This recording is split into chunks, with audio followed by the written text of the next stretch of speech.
Hello, hello. Um, there's a significant chance that I might need to restart stream at some point during this, cause, oh yeah, if the frame rate gets real bad, then I might need to to change my OBS settings back. Cause last stream, was just chatting, so I didn't have anything open, and so I was able to like crank up all my quality settings to like maximum of what I wanted to do. But now I'm playing a game, and I can tell already my CPU is at, well actually it was at 100% usage, but now it's at a nice chill like 90%, 80 something. So who knows, maybe we'll just be fine.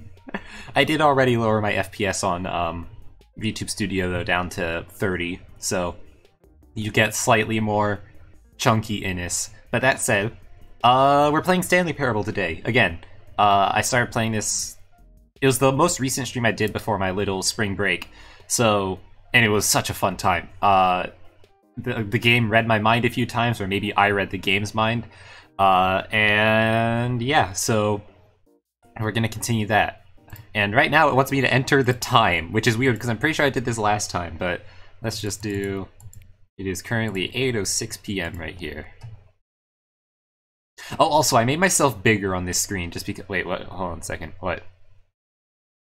What game?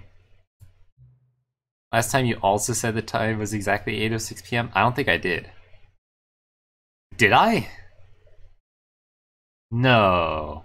No, I didn't. I'm pretty sure that's not true. The odds are, let me see. Mr. or Mrs. Game, I'm gonna have to, those odds also don't seem correct. No, that's right. But, I'm gonna have to check the VOD, because there's a chance that that actually is true. Either you're messing with me, or this is some incredible coincidence. Well, it also is because I streamed both times. Is 8:06 p.m. the exact moment in the day when you decide it's time to play video games? Not entirely wrong, game. Also, hello, Finn, welcome! Hold on, wait, I gotta,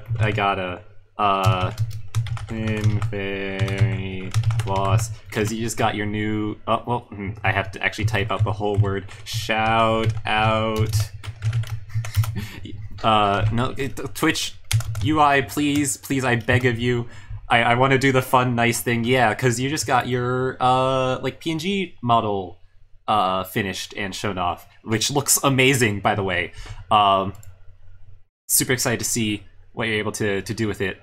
Also, I'm sorry that my big fucking hat is currently covering up your chat message. I didn't change chat size after, hold on, wait, let me see. Does this, like, squish it? Oh, it does. Oh, that's very scuffed. Hold on.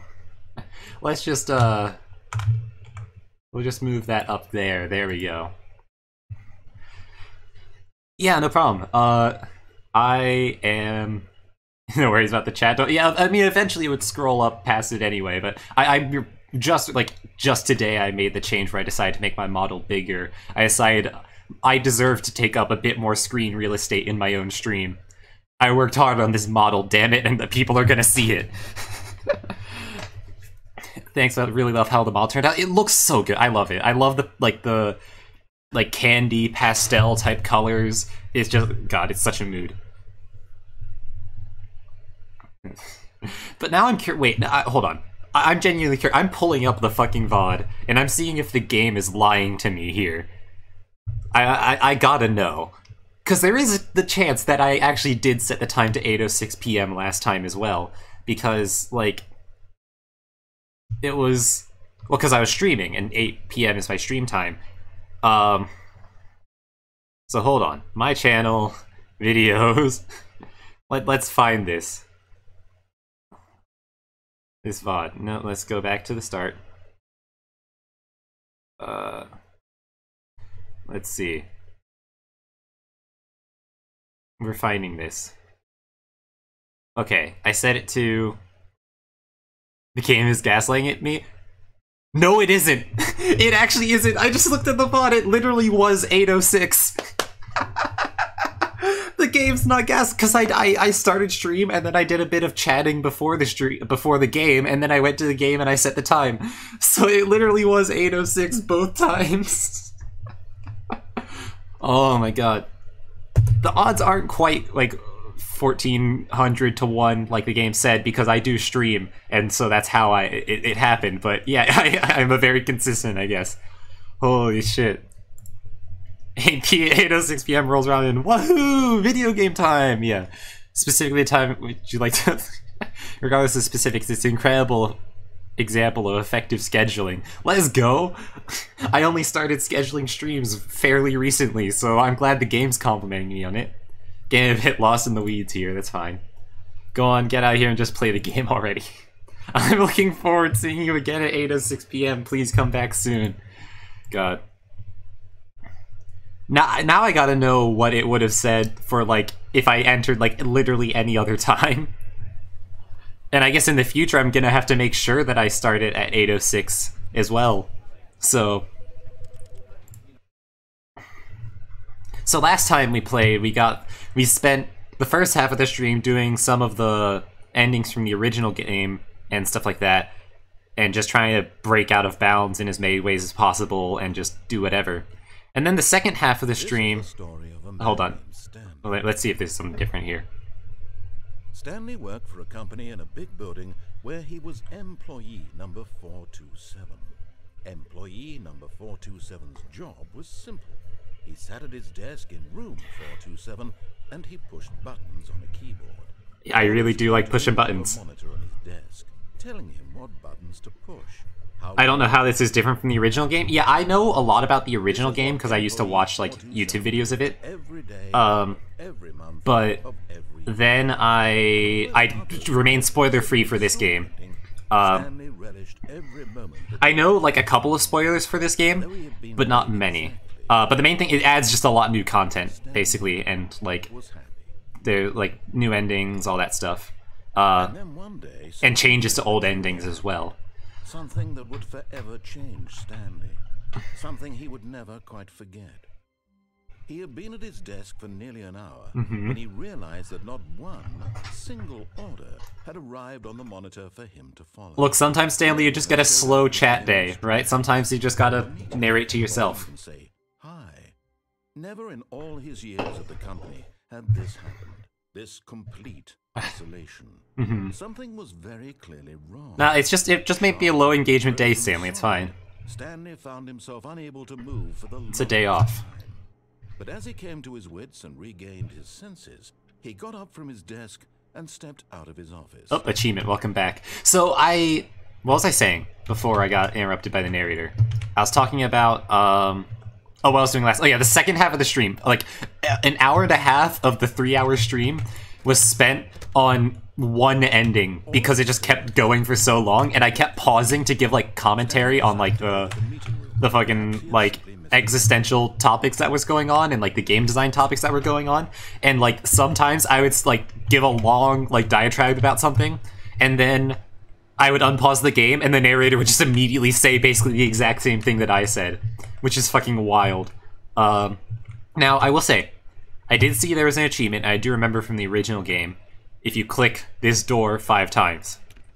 2, 3, 4. Now, before I clicked it the 5th time, I gotta ask Finn, is the audio balance okay? Because I went back and watched my old VOD, and the game was way too fucking quiet. How hard Stanley looked, he couldn't find a trace. Innes is the pretentious narrator? Honestly, yeah, Oh, please. Are you really just doing this for the achievement? Yes, narrator, I am. Click the door 5 times. Is that all that you think an achievement is worth? Well, I got one for logging into the game, so... I can't just give these merits away for such little effort. Game's very quiet. Okay, hold on, let me see if I can fix this.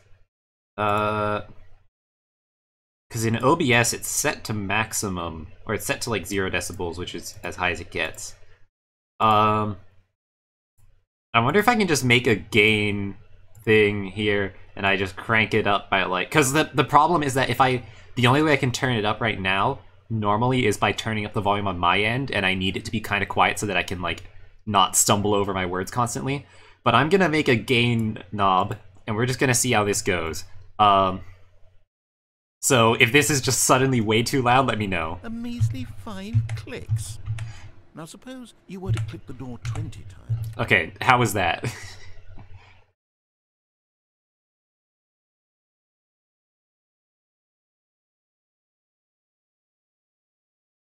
Good luck with you, Gain. Yeah, because I added like a filter thing. That was good? Okay, cool. I will leave it at that for now. I would say that's the kind of effort that warrants recognition. Alright, 20 times, sure. I have to say, I'm still not feeling the satisfaction of witnessing true effort for a noble cause. Don't worry, guy. I'll figure it out. Clicks will do it. Yes, almost certainly 50 clicks. Y'all want to hear the clicking, by the way? You might already be able to hear it, but,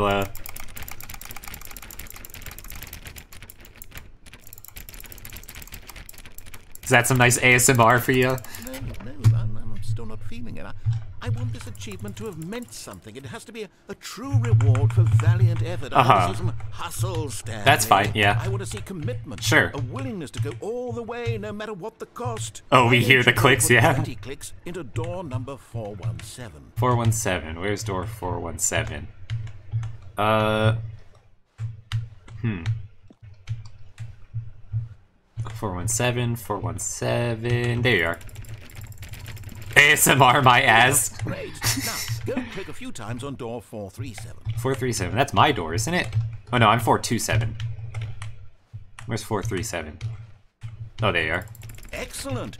I think ASMR, yeah. Now door 415. Let's give it 10 clicks or so. 415. God, anytime I hear 415, my brain just goes back like 5 years back in time or longer to like Call of Duty Zombies. Also, hold on, that is something down there that I will have to do later, but I don't think that's for now. Where's 415? Element 415? The game? Where's... Is it further down the hallway where the new content is? Sure, okay, we'll go towards the new content door. Oh, here it is.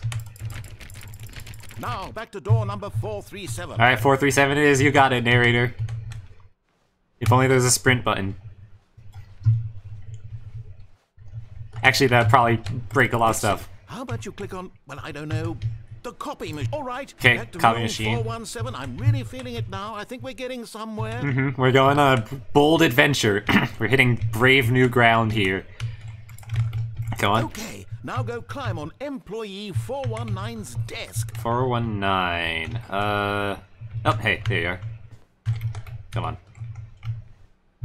Yes! There we go. This is great. Uh-huh. You're putting it all on the line, Stanley. I like that. All right, let's Ooh, keep it new up. content, Go give me yeah. A few clicks on door 416. Dude, my man's hyped. My fucking... Oh my god. Is this gonna be an ending? No, I think this is just a Steam achievement. 416. What?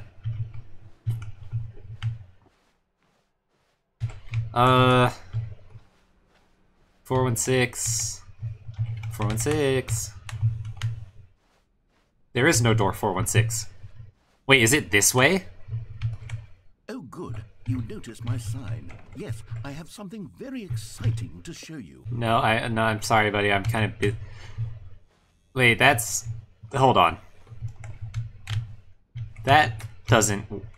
What? Are we back to more non-Euclidean... No, never mind. That is just there. I'm worried that this door's gonna shut behind me. I gotta find door 416. This is very important that I do this. Also, I can tell the game's starting to lag. Sorry, buddy, busy touching door 416. Yeah, at his own request. I'm sure he'll understand. So, let us... Alright, maybe it's further down the new... I wonder if the new content door replaced door 416. Wait, what are the odds of that? Is that, like... Hold on. Oh, there it is. Found it. We've almost got it! Uh-huh. Now the copy machine, do that one again! He's so energetic. He's so ready. He is fucking hype. He is... I don't know if the copy machine is gonna do it for you, buddy. Like... Finish it off, Stanley! 5 clicks on door 430! 1, 2, 3, 4... You know, we could just leave it here. Right? Like, we could just... like, edge the narrator for all eternity and just go to the new content door. He's more excited than I have ever been. Yeah, that's a fucking mood. Blue ball? All right, yeah, no, I'm just gonna linger around a bit. You know, let's take a sip out of this coffee. I hate Mondays. Me too, mug. I hate Mondays as well. Let's what's this guy got on his screen? I don't know, some sort of loading bar. Be gone. Number 1 dad. Oh, sorry. Oh, this is a different ending type thing if you go out there. That we already did last time. Fuck it, we'll do last click. Yes! We did it! Achievement got. Oh, wow. That felt amazing. Oh, you really earned it, Stanley. Nothing could hold you back. Yes, I'm very proud of how far we've come today. Just think, only a few minutes ago, you believed an achievement was worth 5 little bricks. Cats are cute, fat, and orange. Wait, where'd you see that? What are you thinking? Wait, where'd you see the cats thing? I'm curious. Oh, who farted? Now that's a mug. This guy's desk is just a pencil sharpener. What work does this... Is this just the office dedicated pencil sharpening guy? Oh, nowhere? Oh, sad. I was hoping you would, Oh, never mind. I see. I missed the first message. I hate Mondays, but I love lasagna. Gotcha. Gotcha. Yeah, Garfield moment. Have you... There's this amazing YouTube channel, that covers, like, old, like, amusement park ride history and, like, TV history stuff as well. He did a video about, like, a Garfield dark ride, like a Tunnel of Love type ride that got turned into a Garfield horror ride, and it was just like... Yeah, Defunct Land, exactly, yeah. That video is... the acts of passion that were committed on that ride by some of the people were just... It's so good. Did you ever stop to read the emails he got? I think... Like, I think my favorite line in that was it had to be... both me and Garfield were screaming by the end of that ride. You did not read the email? You have to. You gotta go back and read the emails. I promise they're worth it. Now, okay. This is the obvious door to go to for the new content, but also I still never finished up all of the old content. When Stanley came to a set of 2 open doors, he entered the door on his left. I think I did everything on the right side that I can think of. I thought you were going to talk about Garfield Horror YouTube video by Super... Oh, I mean, I know of the I'm Sorry John, like, subreddit and stuff like that, but... Yeah, also, okay, hold on. I'm going to need to,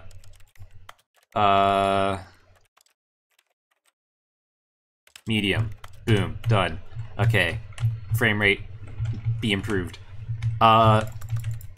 So I think I've done pretty much everything on the right that I wanted to do. There's like a couple things where I'm not sure if I like got out of the ending early or not, but we'll find out someday. The Garfield internet rabbit hole goes so deep. Yeah, legit. The Garfield iceberg, terrifying to look into. Alright. Yet there was not a single person here either. Feeling a wave of disbelief, Stanley decided to go up to his boss's office, hoping he might find an answer there. Now I believe that I never did Stanley this. stepped into the broom closet, but there was nothing here, so he turned around and got back on track. No, I don't think he did. We're gonna do the broom closet. Let's just chill here. Broom closet, Zatsudan, just chatting. There was nothing here. No choice to make, no path to follow, just an empty broom closet. An empty broom closet that is tanking my frames for some reason. What the fuck?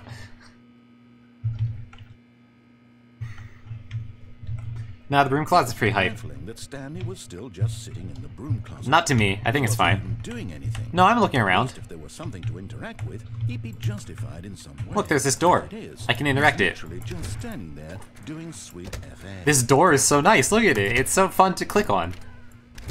It makes a creaking sound effect. You just don't get it, Mr. Narrator.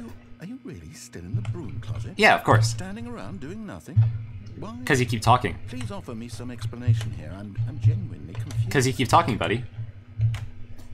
Oh, thank you for the lurk, Finn. Yeah, glad you're popping in and all that, and good luck with your PNG stuff. No choice or anything in here, right?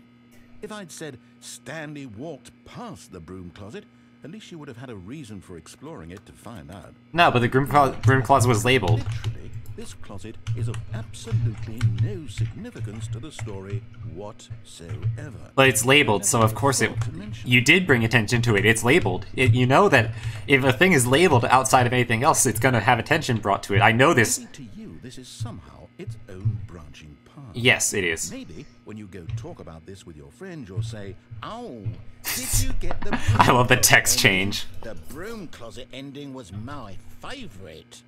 I hope your friends find this concerning.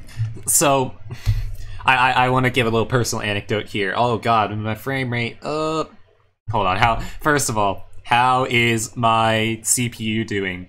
It's chilling at a nice, cool 95% there for a moment. That's fine. It's not 100. It's close enough. So, I play a lot of D&D, and I've DM'd games for it, or basically Dungeon Master running the game, doing all the narration and whatnot.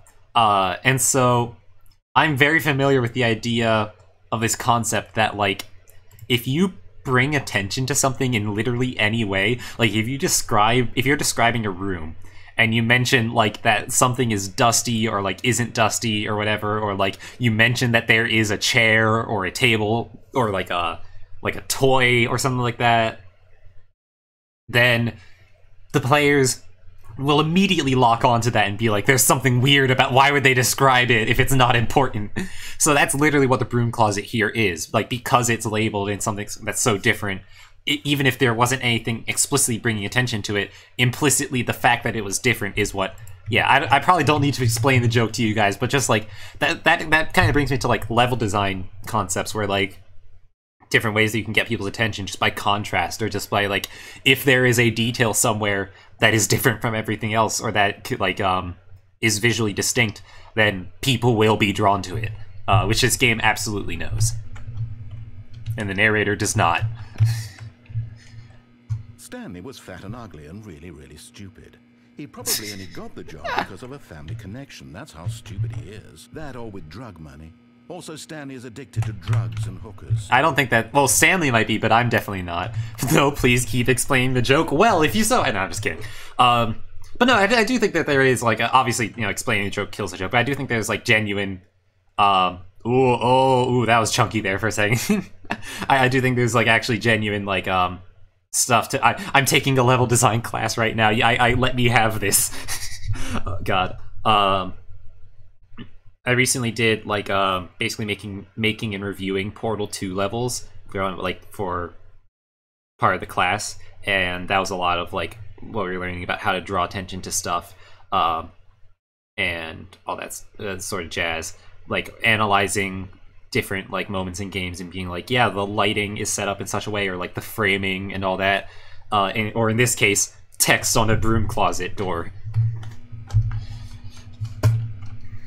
Well, I've come to a very definite conclusion about what's going on right now. You're dead. I don't think that's very true. You got to this broom closet, explored it a bit, and we're just about to leave because there's nothing here. Sir, I am moving. A physical malady of some sort shut down your central nervous system. Nope. And you collapsed on the keyboard. Nope. Well, in a situation like this, the responsible thing is to alert someone nearby so as to ensure that your body is taken care of before it begins to decompose. Is that really the reason to call for help? Anyone who happens to be nearby, and chatters? The person at this computer is dead. They have fallen prey to any number of your countless human physiological vulnerabilities. It's indicative of the long-term sustainability of your species. Please remove their corpse from the area and instruct another human to take their place, making sure they understand basic first-person video game mechanics and filling them in on the history of narrative tropes in video gaming, so that the irony and insightful commentary of this game is not lost on them. All right, when you've done that, just step out into the hallway. Oh, sorry, I was dead there for a little bit. Sorry, what did that guy just say? I don't know, I think he told me to keep chilling in the broom closet.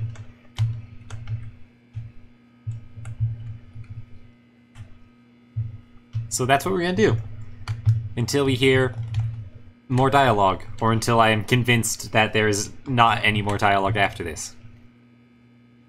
Unless... Ah, second player. It's good to have you on board. I guarantee you can't do any worse than the person who came before you. Are you sure about that? You too?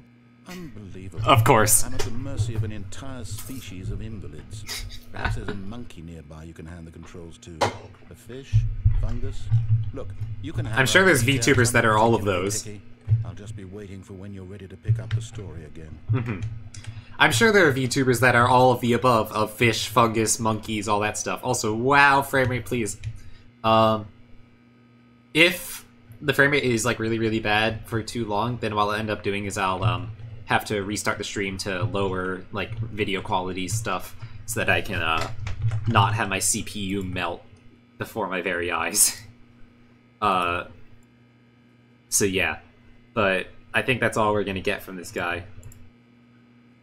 From this broom closet. I think we've explored the broom closet ending adequately enough. Just one more check. Nope, okay, cool. Oh, okay, yeah, no, that's chunky. Alright, we're gonna do one more attempt here without having to lower the actual stream quality.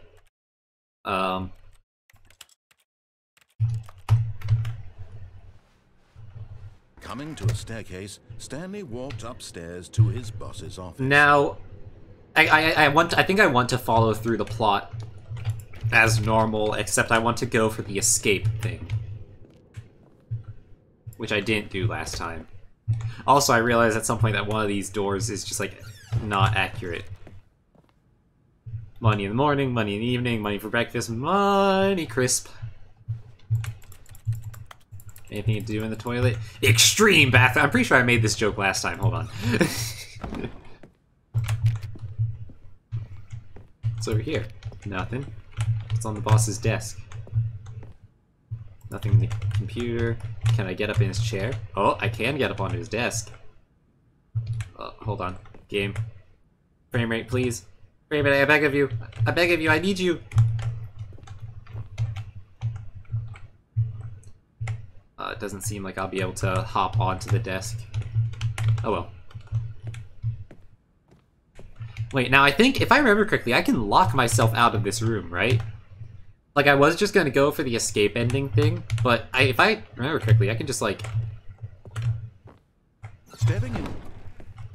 Yeah.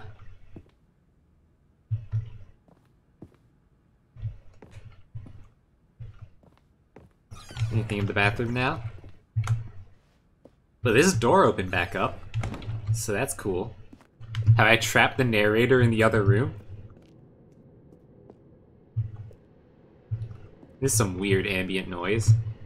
What's downstairs?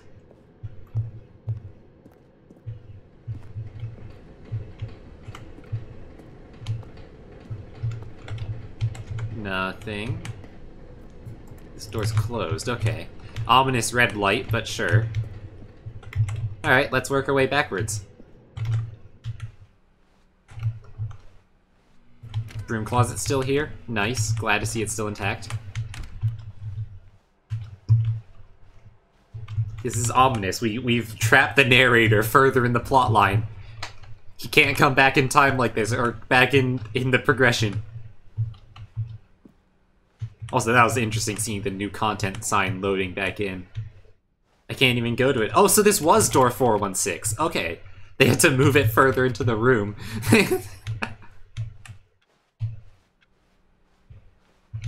What is... Was that always there? Wait. Hold on.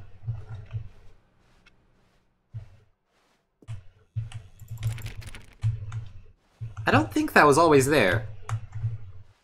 This section, back here. Like this leading into another, or at least those doors being open. I don't remember that. Maybe. But let's go further back. I wonder if I can, hop out of the map at this point. While the narrator is dead. No, they actually specifically don't let you. Huh, interesting. Okay. Can't get back into... Oh. Well,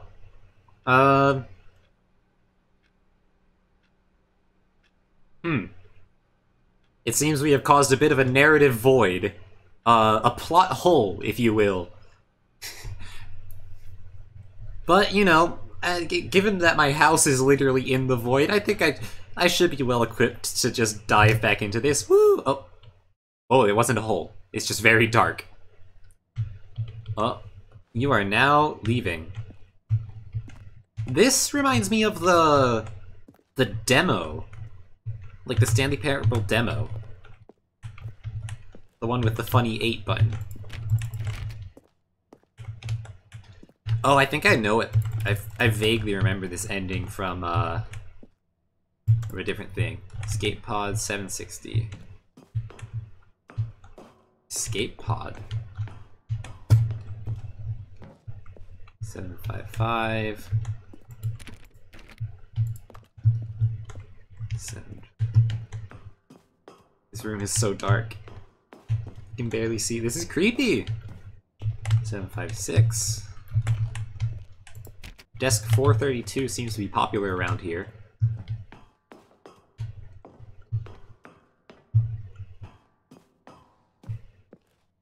Real popular. I would say, man, I wish the elevator was functioning, but I don't think I want to get in the elevator in this area. It's just, like, creepy. How many desks 430s? Your numbering system is just wrong, office managers. How dare you? Like, you're gonna run into issues with your programs or whatever. What if you call employee 7... Oh, sorry, what if you call employee 432, and then you have, like, 6 people answer? What are you gonna do then, huh? Sure, they might be all on different floors, but, like, have you thought about this? Oh, whoa, something was weird there. Oh, no, it's just a pole. Okay. Escape pod, launch bay. Warning, entering the escape pod will initiate a relay that, once triggered, cannot be disabled or paused. Both the narrator and player must be present in order for the escape. Something is intended. Not produce something. Do not proceed. Do not proceed. Do not proceed. Do not proceed. Well, the narrator is not present, so there might be some issues. I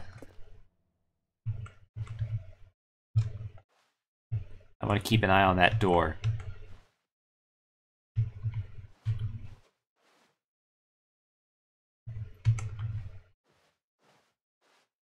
Oh, there's another door. Okay, cool.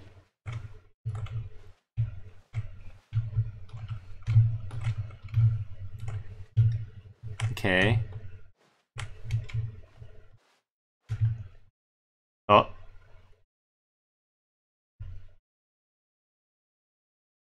Fear.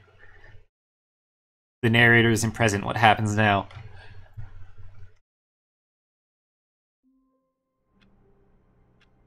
What? Did I just escape? All of his co-workers were gone. What could it mean? Stanley decided to go to the meeting room. Perhaps he had simply missed a memo. That doesn't feel like it's the end of that. Like, I feel like I missed something, or that there's more details to be... Oh, oops. Like, there's more to be done. Oh, waiting input, nice. Is there anything else awaiting input?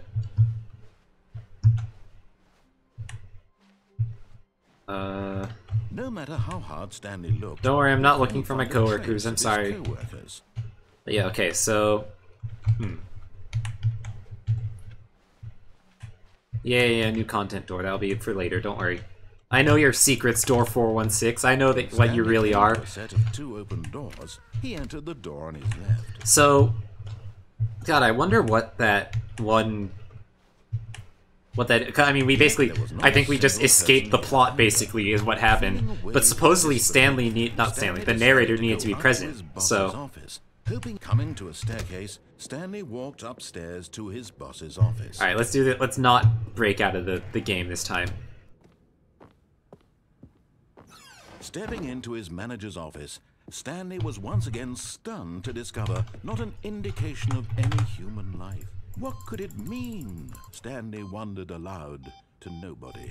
He began wildly tearing through papers on the boss's desk. Pulling oh, there we go. There's the 8 achievement. Looking behind paintings. That's from the demo. To his situation. But his attention was caught by a keypad. Keypad, yep. Boss's desk. What could its purpose be? In fact, this keypad guarded the terrible secret that lay buried below his feet. And so the I'm a boss big assigned 8 an enjoyer extra myself. secret pin number. Okay. 2845. 4, 5. But of course, Stanley couldn't Oh, possibly oops. have known this. I didn't, actually. 2, 8, 4, 5. Yet incredibly, by simply pushing random buttons on the keypad, Stanley happened to input the correct code by sheer luck. Amazing. He stepped Hell into yeah. the newly Always opened lucky. passageway. Luckiest boy. It's me. Okay, so last time we got here, we just did, like, you know, follow the directions. And well, actually, the first time we got here, we clipped out of bounds, and that was also an ending added in this game because originally it was unintended in the original game. But this time around, the second time, we did the main Descending ending. deeper into the building, Stanley realized he felt a bit peculiar. It was a stirring of But now we're gonna emotion try in some of his the other chest, routes as here. though he felt more free to think for himself, to question the nature of his job.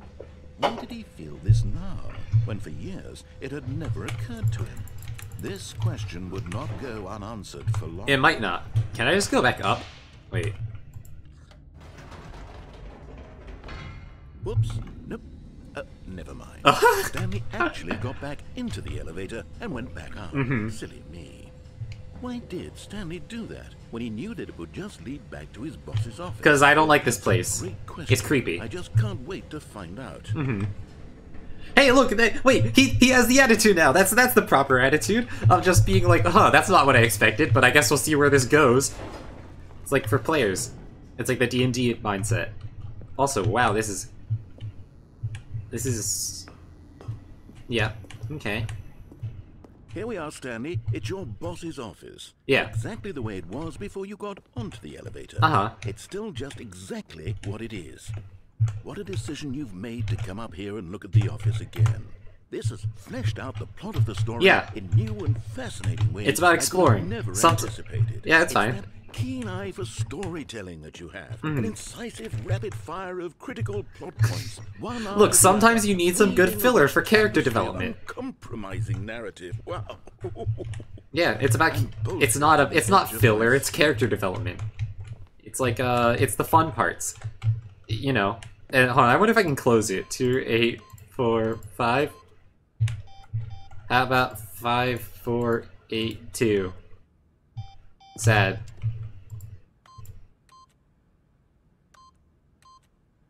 Worth a shot. Okay. Yeah, let's go back down the elevator. I think there might be more interesting stuff down there. Incredible. Now he's getting back into the elevator and going down. There's nowhere else to go. Ladies and gentlemen, how does he keep coming up with all of this? Okay, actually, this is me watching my players try to solve a puzzle or something. That's a mood. Surely this time Stanley will walk forward into the spooky corridor, won't he? Well, now that you ask that, I wasn't going to... I just love elevators, you know? Did you think we were going to go forward down the spooky corridor? Nope. No. It's time once again to go back up in the elevator. It's just a fun I time. can't even begin to grapple with what might be up there. Is it the boss's office again? Or what if it's the boss's office this time? The suspense is killing me. What if I want to get off at some of these other floors? Also, I love how there's a loading screen each time. That's really the cherry on top. Oh, guys, I think it's the boss's office. Yo, that's crazy! Oh my god. It's the boss's office. Holy shit! It's the boss's It office. changes everything for me. Uh-huh. Give me a time out here for a minute while I process this. Oh, okay, sure.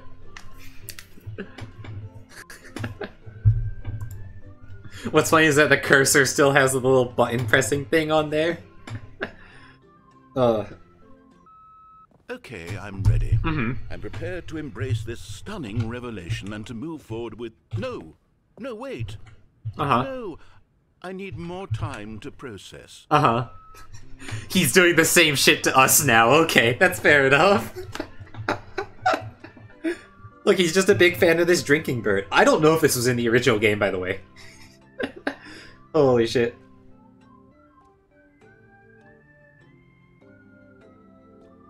You know, if I did the broom closet as a part of this ending, I have fully come to That would see. be like peak. I have made space Waste, in my time worldview wasting. for this astonishing new reality. Uh-huh. As before, I turn to your expert eye for gripping narrative, Master Stanley.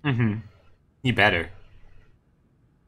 That was a cool drinking bird, though. I kind of want to see it again. Maybe if I go down and up the elevator again, I'll be able to see it. Of course. Going back down in the elevator. Yeah, where else am I How going? did I not anticipate? Well, there's no other options, buddy. It's obvious, but you have to understand that 30 seconds ago, this kind of thing had never been attempted before. Definitely not. No frame of reference to even anticipate it. Yeah, no. That's just how revelatory Stanley's decision-making is. Yeah. A breath of fresh air in a landscape of storytelling that has grown stale and repetitive.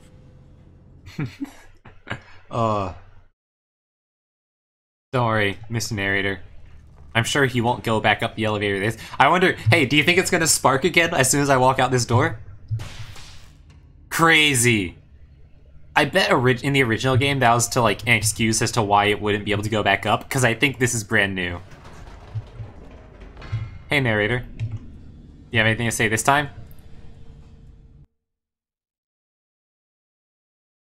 Are we gonna get to see the bird again? The drinking bird with the coffee? Are you gonna contemplate? Oh, You know what? yeah. I've just thought of something. Hold on, let's stop for a moment. Uh-huh. Don't you realize? It's the anticipation, Stanley. You and I, we have no way of knowing what will be at the top of this elevator. But the suspense, the agony of waiting and anticipating and having to guess, that's the real thrill. Oh, I simply don't want to let that feeling go. It's so precious, so fleeting. I mean, Why don't we take this elevator ride nice and slow? this is what I'm anticipating. Isn't this so much more exciting? You know, Stanley, it seems like nowadays the only thing that audiences want is to be shocked as loudly and frequently as possible. Uh-huh. They want big, explosive moments flung right in their faces. I'm sure. The very moment that things get started. Actually, unironically, kind of Where's the true. tension? Where's the trust in the audience to build a slow and nuanced appreciation? Yeah, this guy gets it. I was just talking about this. It's Why yeah. aren't we given time to imagine the surprises? Uh-huh. To have to think and to anticipate and then to marvel at the eventual reveal. Right. This is storytelling, Stanley. For sure, he What gets you it and I now. are doing right now. This is the most exciting narrative to be developed in years. Uh-huh. And it's really all because of you. You're the one who took this bold step of revisiting the exact same locations over and over. Truly, I mean it. Mm-hmm. This is unique and different. It's not like anything else out there. Yeah. You see, I want stories that surprise me, Stanley. I want to have to He's feel getting it. I want to be engaged. Hell not yeah. handed to. Yeah, We're narrator. fed such unimaginative drivel all the time, and we all know it, which is why we're so starved for content that makes us feel sharp and vital and alive. He gets it. That's why people like you so much, Stanley. Because you're not afraid to spit in the face of tradition. Fuck You're yeah. a role model, you know?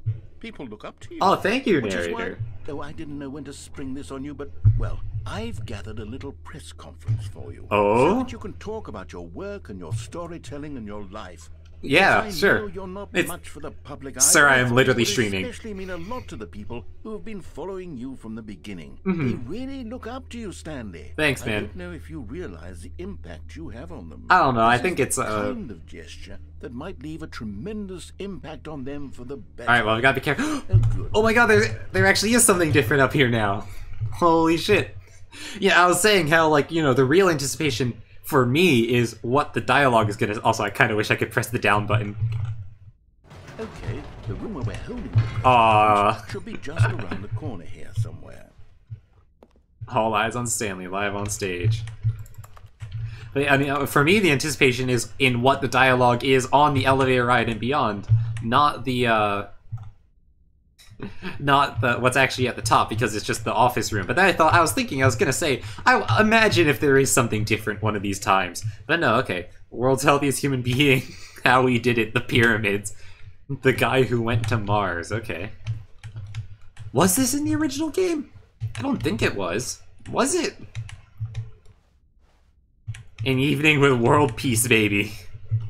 Ah, yes, here it is. That was- just through this door. I'm always caught off guard whenever there's the Minecraft door opening sound. I love that, Like, you know, the idea, it's like me right up there with a world peace baby and the person who went to Mars and a sentient machine. Doing great. Conversation with Alexander the Great. Okay, yeah, fair enough. All right, are you ready? I've told them you're going to speak a little bit about the nature of surprise in storytelling. And what it means to craft a truly unpredictable narrative. Oh, don't worry. You'll do great. Just be yourself and speak from the heart. I'm really proud of you, Stanley. Yeah, thanks, man. Okay, it looks like they're ready for you. Go get them. Story, Stanley and me. A Stanley me dad. Thanks for showing me that skateboard trick in the parking lot. You are too cool. Good luck on stage. Rock on. Break a leg, champ. Your boss. Oh, my boss decided to leave that note twice. Huge. No one tells stories the way you do. Go get 'em, Tiger. I love the way you ride elevators. Stanley, my true love for you grows every day. You make me feel alive. Your wife from the apartment ending, I think. Yeah. Oh, not the apartment ending. That one, oh, the wife that isn't real. Wish you were here. The freaking ending. The 8 button. Narrator Airlines. I played the demo. Yeah, I did play the demo. I know the 8 button. I went to the mind control facility and all I got was this lousy sticker. Yeah. Oh my god. Up again, down again. God, I love all of these details. They're all so good. Wait, hold on. What's it say on the side? An unforgiving account of ups as well as downs. Highs and lows, isn't that what life's about? Elevator and Steven Stairs Walker. Oh my god. Also, I like how the wallpaper is all eyes here, just to like... Oh, the Lord meet and greet. Yo, I'm right up there with God. Huge. Holy shit. Also, this is a I've never been, like, the only backstage I've been on is at, like, high school or middle school. So I don't know, I don't think that usually it's a catwalk up across a void, but... Alright. Oh, look at, you're not even on the floor! You're over the void! Wait, you're in danger, sir! Look at them! They're standing on thin air! God, that was so loud. They were standing on thin air. That was so fucking loud. All of his co-workers. I hope that didn't, like, break your guys' headphones. Stanley decided to go to the meeting room. Perhaps he had simply missed a memo. Perhaps he did. Oh, awaiting input. Nice, there's 2. Still not going down the new content door, sorry. When Stanley came to a set of 2 open doors, he entered the door on his left. I've now done 2 endings other than the one I've been intending to do. Yet there was not a single person here either. Feeling a wave of disbelief, Stanley decided to go up to his boss's office. Here we go. Coming to a staircase, Stanley walked upstairs to his boss's office. Now we gotta make sure not to take this too quickly or we'll have to deal with another thing going on. The moment he entered his manager's But I wonder what office, happens when you have to Stanley password froze backwards. in his tracks. Not a living soul anywhere. Could he really be all Nah, alone? okay. This was too much for Stanley to take. Too much for any man to take. He fell to his knees, bursting into half moans, half sobs, the guttural retching of life from a man denied any hope, any reason to keep going. This is some new dialogue. On the floor, he lay prone, paralyzed by fear for nearly a full hour. Oh. When at last he began to move about and survey the situation, he found a keypad behind the boss's desk. Uh-huh. What could it mean? Was it a sign of hope for Stanley's future? Alas, it was not.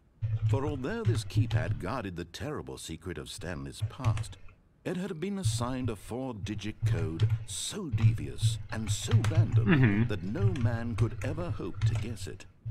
2845. I wonder if he gave that longer Really impossible. description was because I made it to this part so fast, even if I didn't, like, guess immediately.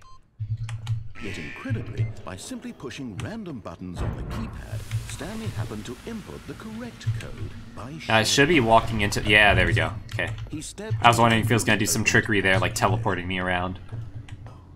Alright, this time, we'll just go down the elevator once, and then that'll be it.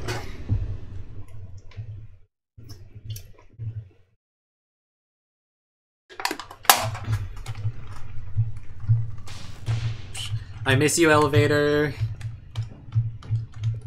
Stanley walked straight ahead through the large door that read Mind Control Facility. Now,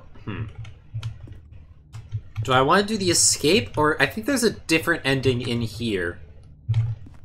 If you do, like, where you try to destroy... There's a couple endings here. We'll come back there later. Let's do the escape. Although this passageway had the word escape written on it, the truth was that at the end of this hall, Stanley would meet his violent death. That's fine. It's okay, he's already died a couple times, so why not one more? The door behind him was not shut. Nope, not yet. Stanley still had every opportunity to turn around and get back on track. Nope, no I don't. This is the decision I made. Point, Stanley was making a conscious, concerted effort to walk forward and willingly confront his death. Yep, not afraid. Stanley isn't afraid, rather. He's a very confident man. I say, hesitating at the very end. Oh, well.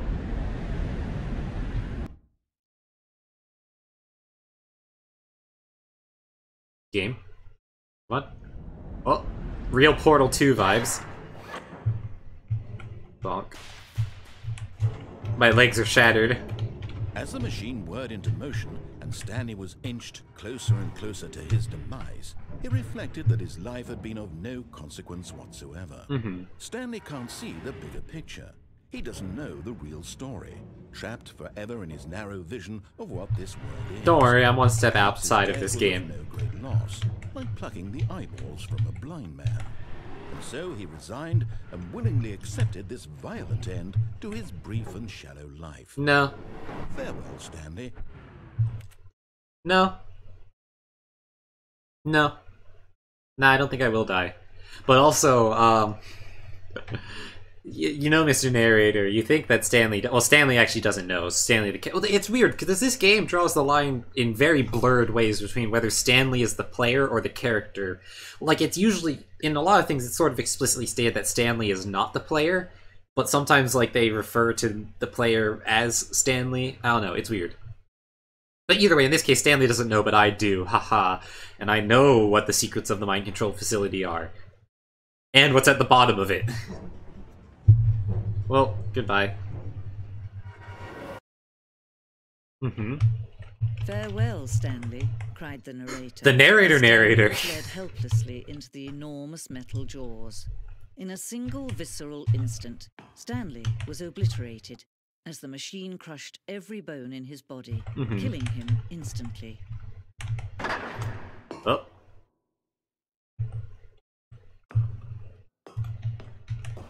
Stanley Parable. And yet it would be just a few minutes before Stanley would restart the game, back in his office, as alive as ever. Yep. What exactly did the narrator think he was going to accomplish? Well, he doesn't know either. Or does he? When every path you can walk has been created for you long in advance, death becomes meaningless, making life the same. Do you see now? Do you see that Stanley was already dead from the moment he hit start?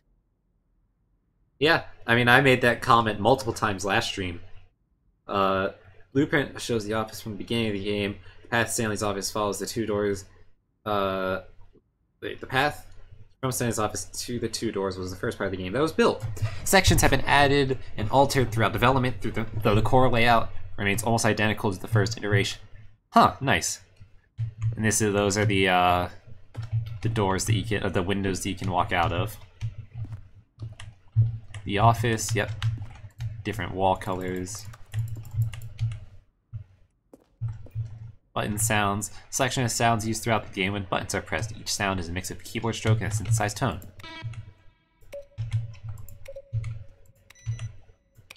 Nice. Oh, I like that last one. That's a nice one. There's a desk. Oh, the hallway here. Corridor. The pacing of this opening section was important to get right. This corridor has been moved and altered to make sure the player reaches the 2 doors in a good time. Yeah, probably to get like the narration, stuff like that, but also just for like pacing purposes, yeah. Filing cabinets. I wonder what, hold on, what are these photos? Are these just photos? Yeah, nature paintings that are just there. Let's see this last thing. The 2 doors. The set of the 2 open doors was the very first concrete piece of Stanley Parable's design. Once this room was created, the rest of the game emerged as an extension of it, an exploration of the contradiction this room posed. Yeah, that is how it technically works out. You come up with the one core minimalist concept, and then you just like, the minimum viable product is a term used in like game design, and also in other things as well, I believe, where it's just like, what is the least that you can build where the thing you're making functions, and to get the core idea across. And so that's what this is, really, up until this point. And then from there, you just expand onwards and onwards until you run out of time or budget, or until you reach your goals. So yeah. I'm gonna press that 5 button again. Nice. Credits. Yeah, shout out to all the people who worked on this game, because, yeah, it is amazingly good. Well, there's a couple directions here. Let's go to the left first. The office, yep.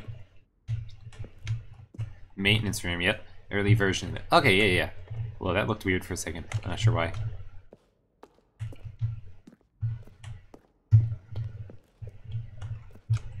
Ultra Deluxe announcements. In December 2018, we announced the Ultra Deluxe version of Stanley Parable at the Game Awards. These are screenshots of the videos we made for the announcements and the game's delay.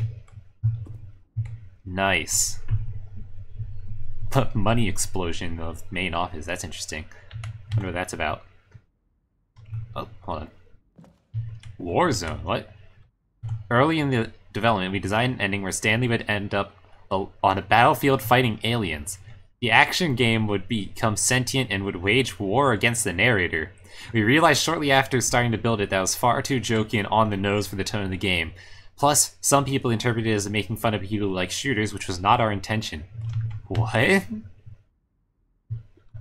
Really? There's no... Part of me wants to say that this is a joke, but, like, based on the fact that they actually modeled out some of these areas, like, that might actually... Like, obviously, you can't really trust this game to, like, have anything be fully real, right? But, like, these look like early renditions of that sort of thing. And this is, like, a reason why it would work out, but it's just I don't know how that would, God, I don't know. I'm not sure if that's real, but if true, basically. Oh. Narrator emails. After the second trailer we sent out, we asked people to email the narrator for questions. While we had initially planned to use these further promotional materials, we never found the perfect use for them. Here are a selection of those emails. Will the game feature capybaras? I don't think so. Not yet, at least.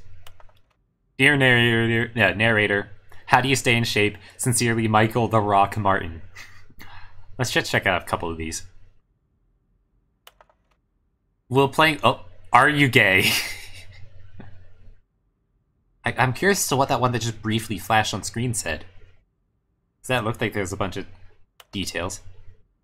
I appreciate the previous statement as a work of art and standalone title. I appreciate the credit given to the art, which is why I'm eager to see a Art needs good censoring, however, I have an idea of how... Nope, okay. Will the Stanley Parable have infinite quests? How many endings? Really gonna let me go shopping? I hope it will let me have a fine selection of dessert books? Or desert books? How do you make a JRPG? How do you make the worst game ever? What is the difference between a duck? Let's look at one more. How's the game going? I hope it's good or better than the first one. From a cool man. Nice. The lounge. The very nice employee lounge. The apartment timer. What? In a previous version of the choice leading to the apartment ending, a timer would give you 15 seconds to pick up the phone. Not picking up the phone would lead to a different ending. I imagine they changed that to the plug ending to like do the same thing, but make it so that it's a lot more obscure and to really hammer home the idea that the player is breaking the game by doing it. Cargo lift.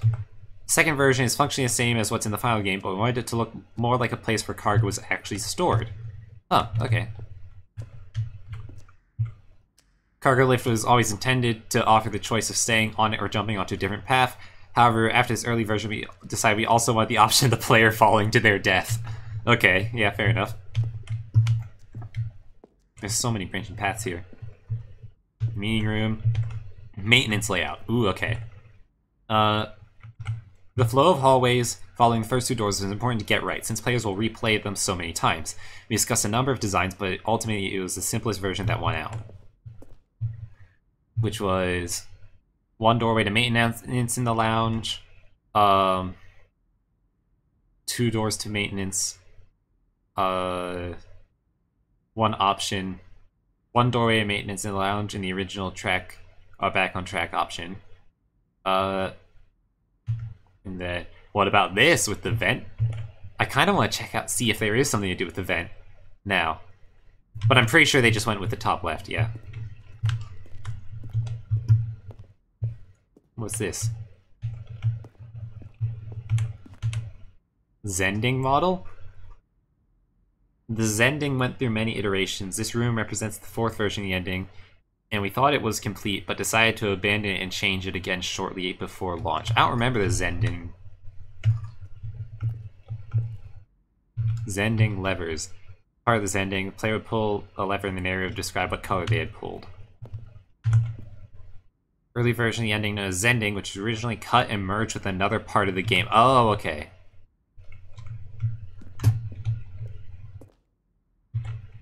Escape menu. For a long time, we had an ending that only ended when the player restarted from the escape menu. Unfortunately, very few players realized that this was what they were supposed to do, which was frustrating for everyone. Yeah, that makes sense. You have to, like, put a cap on what level of meta stuff you're doing that messes with the game mechanics. Because if you bend the mechanics too far, then it makes players, like, they'll miss out on what's happening. We ran 4 major teaser trailers over the course of the game's development, each meant to convey something about the spirit of the game. This first one, released in May 2012, it features a series of broken rooms and the voice of the narrator informing viewers that he is repairing a new version of the Stanley Parable. Nice. I love this area, though. I going into commentary about the game's development, like, and just, like, showing it off, basically. Oh, no, they're just very reflective. I thought they were, like, see-through or something.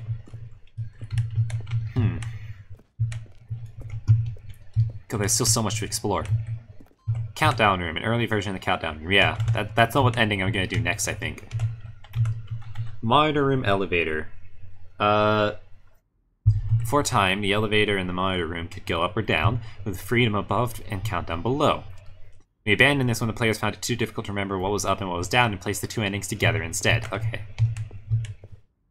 Freedom ending, as it existed in beta. Gotcha. Countdown desk. We're actually going to see this soon. One of the desks from the early version of the countdown ending. Up. Do it. Up. Okay.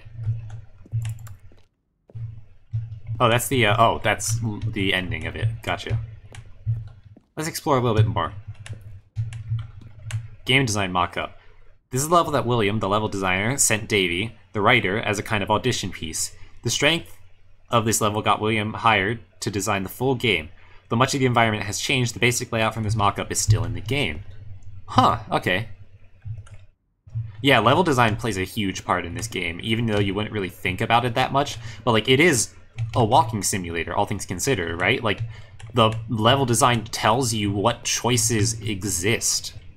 Like, they inform you as to what the options even are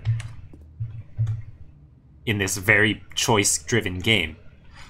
Stanley's office. From left to right, the evolution of Stanley's office over time. First was created in November 2011, second March 2012, and the third February 2013. So let's see what the major difference is. Desk in the middle, just some basic filing cabinets, and a mug. Bigger desk takes up more of the room. 2 computers. Filing cabinets are sort of scattered about. More clear visual, like, I can almost see some, like, rule of thirds stuff going on with this room. And then this version looks like much the same as that one, except more clutter as far as the filing cabinets having more, like, distinguishing features from each other by having some of the drawers open and some closed. Makes it look like it's more lived in, and oh, whoa, that texture doesn't work on the back. Okay. And yeah, just more stuff on the details that make it, like, that distinguish each object, because, like, each of these filing cabinets is basically a clone of each other, right? So, but if you want to use it multiple times, then you're going to want to make it look visually distinct. Same goes for, like, wall textures, which is why you'll see, like, doors put on walls, or, like, pipes, or, like, stains and stuff like that, is to help break up the visual space. To make it look like you're not just walking through a tile set, right? Even though you technically are. But yeah. And it's also about making the environment look lived in. Let's go check out the right side now.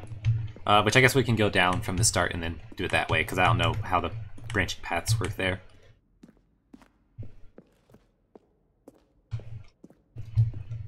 But yeah, I love this.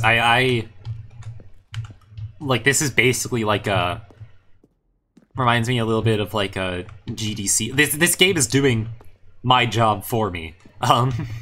Of explaining game design principles.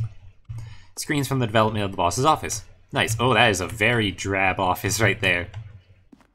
Yeah, the middle one strikes the best. Oh wait, that's because it's untextured. Right, okay, that'll do it. And then they add in more details. Yeah. It really gets across the idea of, like, you know, guy in charge, like, tall, narrow room that, like, accentuates the back where the boss would be sitting.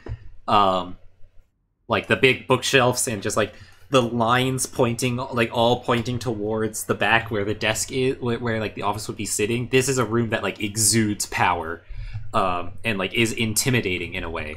Like, it makes you feel small because of how big everything else is.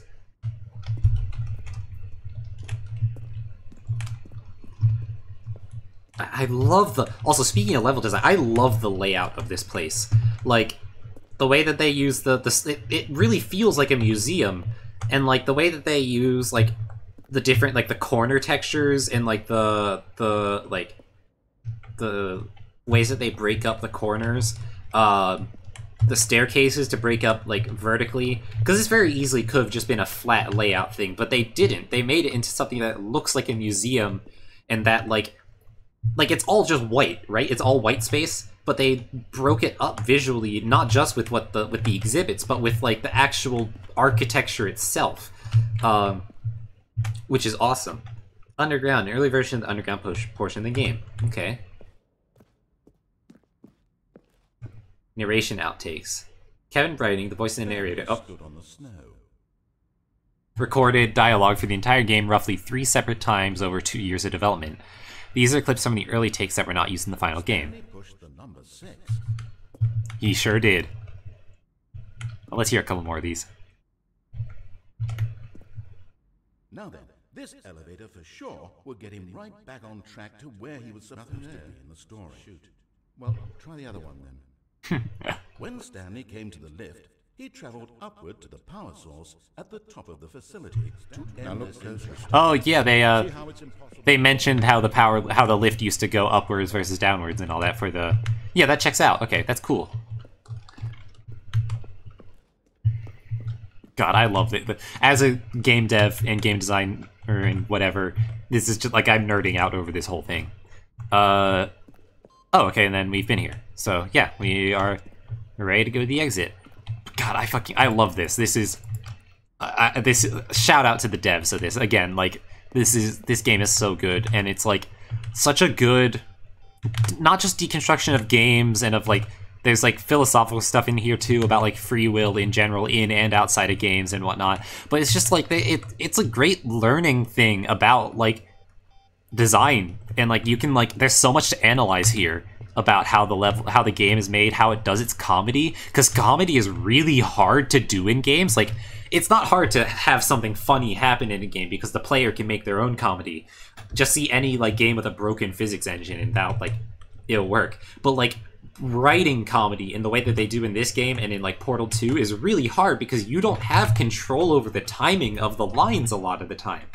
And being able to make sure that comedy lands no matter what the player's doing is like very difficult. And that's kind of what this whole game is based on, of like adapting to the player and to their choices and whatnot, while also pointing out the constraints to which the player is stuck in within their ability to even make choices, which is also what this ending is about, given the whole like mapping thing. Oh, look at these two. How they wish to destroy one another. I don't. How they wish to control one another. Nope. How they both wish to be free. Maybe that one. I wouldn't call it wanting to control the narrator or to destroy him. He's just cool. Yeah, let's turn off the Stanley Parable. Let's turn it off and turn it back on again. Maybe that'll fix it. Can you see? Can you see how much they need one another? Yeah, I saw it in the other ending a while ago. Perhaps not. Sometimes these things cannot be seen. Oh, hello, Moirai. Welcome. Thank you for the. Oh, wait. Hold on. I need a pause. Hello, everyone. Let me go to my. Hi, I'm Innocent Okana.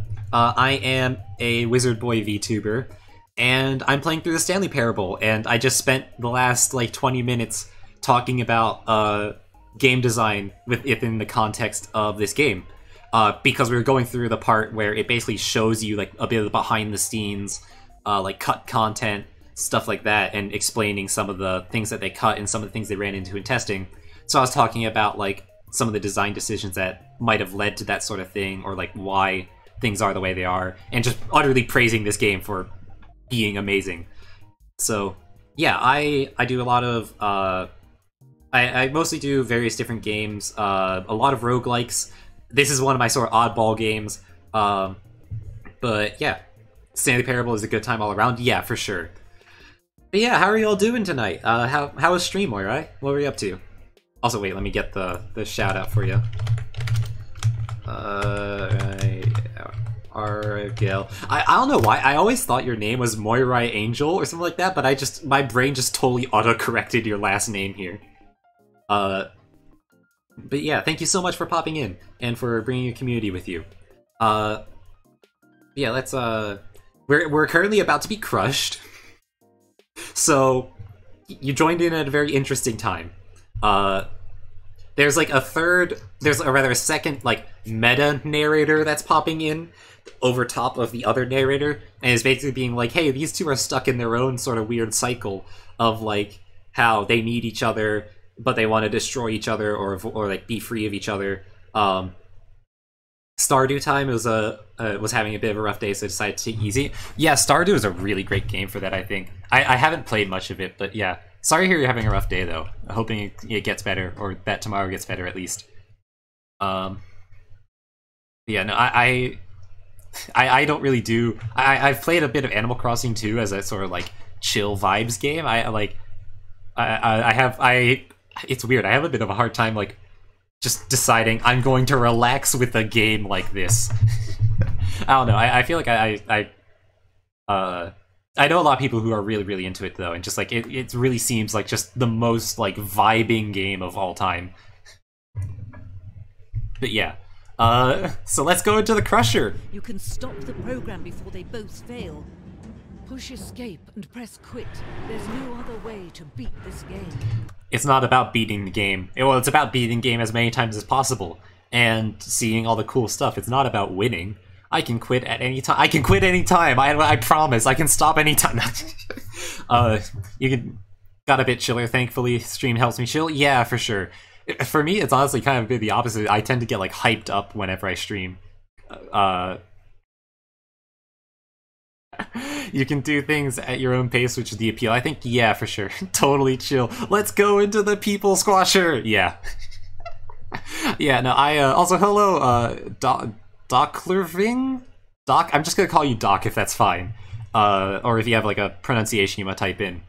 But yeah, it's, Yeah, no, the even this narrator misses the point. The game isn't a prison, it's a playground. It's not a, you know, I can leave at any time. It's just, you know, we're exploring, we're seeing what happens. Both Stanley and Stanley and the narrator are characters, are toys even. Oh, Irving. Oh, it's a I, not an L. Gotcha. No, that's not on you. That's that's Twitch's fault for using a font that doesn't differentiate capital I's from lowercase L's. Doc Irving. Okay, that makes a lot more sense. But yeah, I get scared before stream, but once I get on stream, I chill. Yeah, it's funny. For me, whenever I stream, it's like, I usually, when I'm approaching stream time, I'm like, I'm a bit low energy, I'm a bit tired, or like, I don't know if I'm ready to stream right now. But then as soon as I press go live and start talking, it just fucking flows. It's just totally fine. I don't know why I ever get like worried or whatever. Like, I find the energy as I stream. Twitch needs to get their shit together. Yeah, for sure. Maybe fixing their capital I's might not be the first thing I would want Twitch to get together. That's not the first thing I would fix if I had a checklist of things I could do to fix Twitch. That would not be the first thing, but it would certainly be on there. Morai redeemed hydrate. Yeah, let me just do that real quick. Oh, I am running out of water. Actually, hold on. We're gonna finish up this ending, and then I'm gonna go refill my water. As long as you move forward, you'll be walking someone else's path. Okay, I gotta keep pausing here. I hope you guys are ready for some crushing existential dread in a moment. I know you just came from a chill Stardew stream, but that's kind of what we're gonna be doing here on this stream. So if that's sort of like, if you're prone to overthinking about existential crises, I would avert your ears now. And I will totally not hold it against you. If you don't want to think about complicated things right now, that is totally fine. You are free to leave or to mute or whatever else. But we're gonna go into the topic of free will.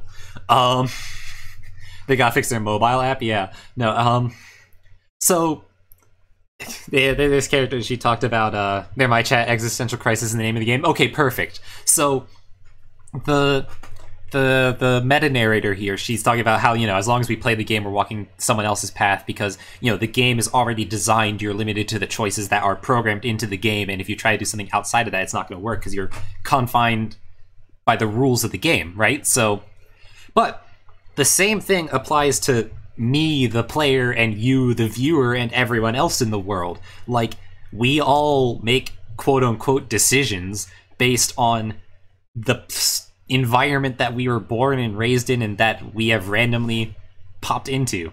Like, I, for example, I only know English as a language, not by choice. I was born and raised here in an English-speaking country. With that, I didn't need to learn another language, and so that's why. And like, it's not like I was a baby and I got to decide, ooh, I want to do that, or like there's a. I'm trying to think of another good example. There might be a lifestyle out there that is like perfect, or that might be perfect for you, that you don't even know about and you never will know about because it's something that is so completely foreign to your own culture. Like, you know, living out in the mountains as like a monk or something like that, or like, you know, or just all sorts of other things. Like, there, and even on a greater extent, like at any given moment, like, depending on your belief system, your thoughts and stuff like that, and are based on our understanding of like neuroscience, is like a chemical fixed reaction to stimuli, which to the extent raises the question of whether or not we have free will at all. Like, right? Because are we making decisions, or do we just think we are? So anyway, even this narrator is a level further reduced, I think, than my thoughts on this subject. It's a very interesting topic that I don't like to spiral into that deep, but I'm glad that this game kind of brings it up as a thing that exists. It somehow feels a bit less lonely whenever there's that, like, other people, or even like a big project or big game like this, piece of media that acknowledges, yeah, no, they might not be real, but that's fine. And it's like, yeah, you know what, maybe it is fine. We'll just stick with the illusion for now. We'll keep playing the game. We'll keep playing in this sandbox in the playground until the time is up. Even if the confines of the sandbox limit our choices, it's still fun to make those quote-unquote choices in there. Let's feel alone together? Yeah, exactly. Stop now and it'll be your only true choice. Nope. Whatever you do, choose it. Nope. Don't let time choose for you. I'm gonna let time choose for me. I'm sorry, Miss Narrator. You are wrong. You are simply wrong here. And we're gonna start the loop again. I'm sorry. Don't let... Yep. Nice squish sound effect. But yeah, that's an interesting topic. Well, let's go back to the office. All of his co-workers were gone. Yep. What could it mean? Sure are. Stanley decided to go to the meeting room. Perhaps he had simply missed a memo. Perhaps I have. I'm gonna check all the computers. No awaiting input, okay. Do not mind the giant new content sign, we're ignoring that for now. We're doing some of the old content first because I never played it. Stanley came to a set of 2 open doors. He entered the door on his left. Existential dread, anyway, back to the grind. Yeah, literally. Yet there was not a single person here. You gotta keep the mood up somehow. It's a comedy game. It's about the haha funny, right? It's about the haha funny and not the crushing existential dread about the lack of free will. To his boss's office.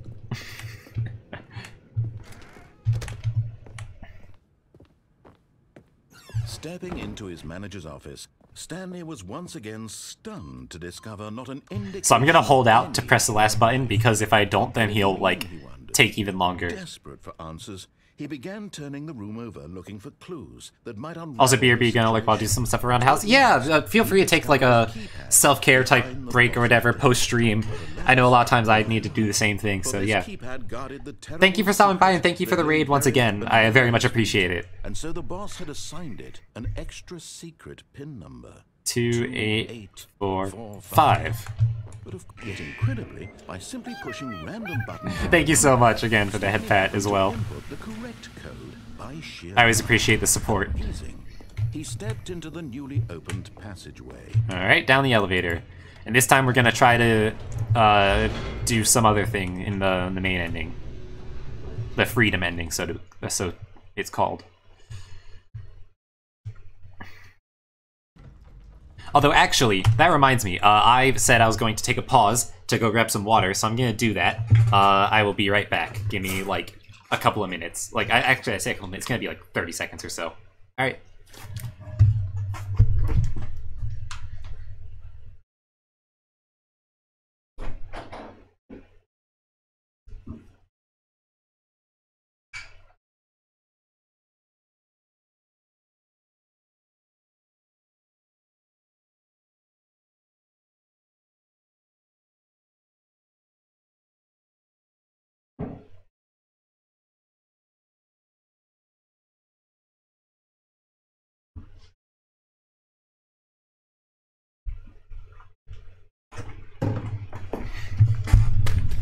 I just realized I didn't mute my mic while I was doing that, but that's fine. But yeah, now I have a full water bottle. We are ready to go.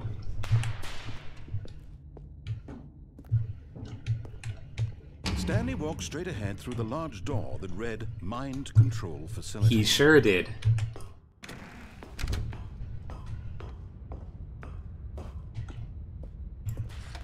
The lights rose on an enormous room. Hey, there's the catwalk that we came in one of the other endings. What horrible secret did this place hold? The spoiler ending. I think that was Confusion ending. Strength to find out. And this is the part where we climbed up on the desk and fell out of bounds. Well, I say out of bounds, it was technically inbounds, because the game was anticipating it and there had an ending there. Their true nature revealed. Each bore the number of an employee in the building, Stanley's co-workers. The lives of so many individuals reduced to images on a screen, and Stanley, hey, it's Twitch. one of them, eternally monitored in this place where freedom meant nothing.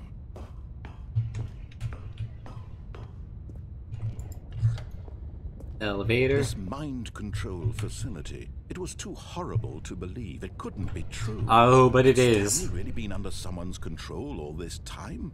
Was this the only reason he was happy with his boring job? That his emotions had been manipulated to accept it blindly?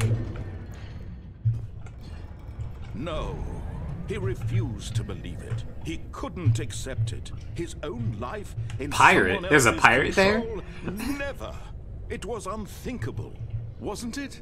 Was it even possible?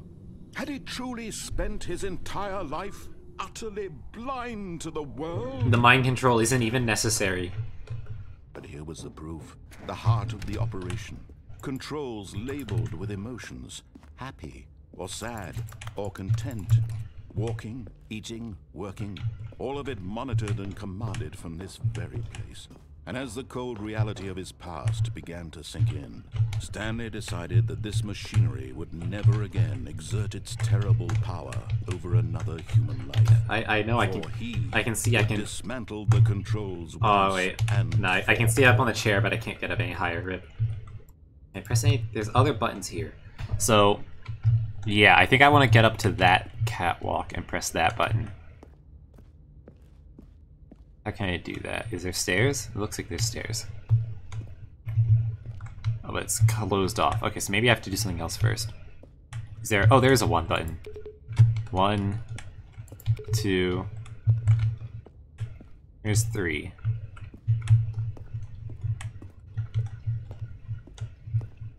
I saw one of the buttons previously on a different route. There's 5. Okay. Oh, there's one of them.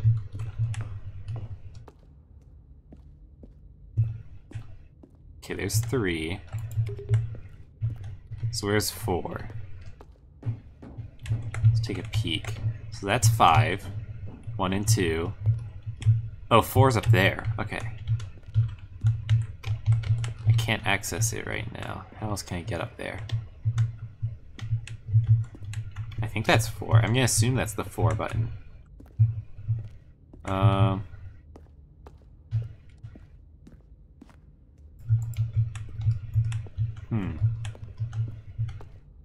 It's too dark, can't fucking see. How else do you get to that button other than through the stairway? Or maybe I need to go up there and like turn the thing on and then like I have to come back here and then do that? Is that what this is? Yeah, okay, let's try that. And if not, then I can come back here again and we'll get another ending regardless.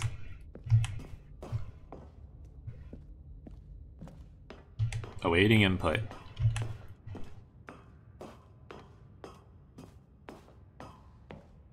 And when at last he found the source of the room's power, he knew it was his duty, his obligation, to put an end to this horrible place and to everything it stood for. Mind control system, something. No activity, I don't know. On. Oh, Stanley. You didn't just activate the controls, did you? Oh, I did. After they kept you enslaved all these years, you go and you try to take control of the machine for yourself? Is that what you wanted? Control? Mm-hmm. Oh, Stanley, well, I applaud your effort, I really do. But you need to understand, there's only so much that machine can do. You were supposed to let it go, turn the controls off, and leave. If you want to throw my story off track, you're going to have to do much better than that. I'm afraid you don't have nearly the power you think you do. For example, and I believe you'll find this pertinent, Stanley suddenly realized he had just initiated the network's emergency detonation system. Oh, nice. In the event that this machine is activated without proper DNA identification. Oh, okay. No, wait, this is just him doing some bullshit DM nonsense. Eliminating the entire complex. This is the my plot just got broken. Then, let's say 2 minutes.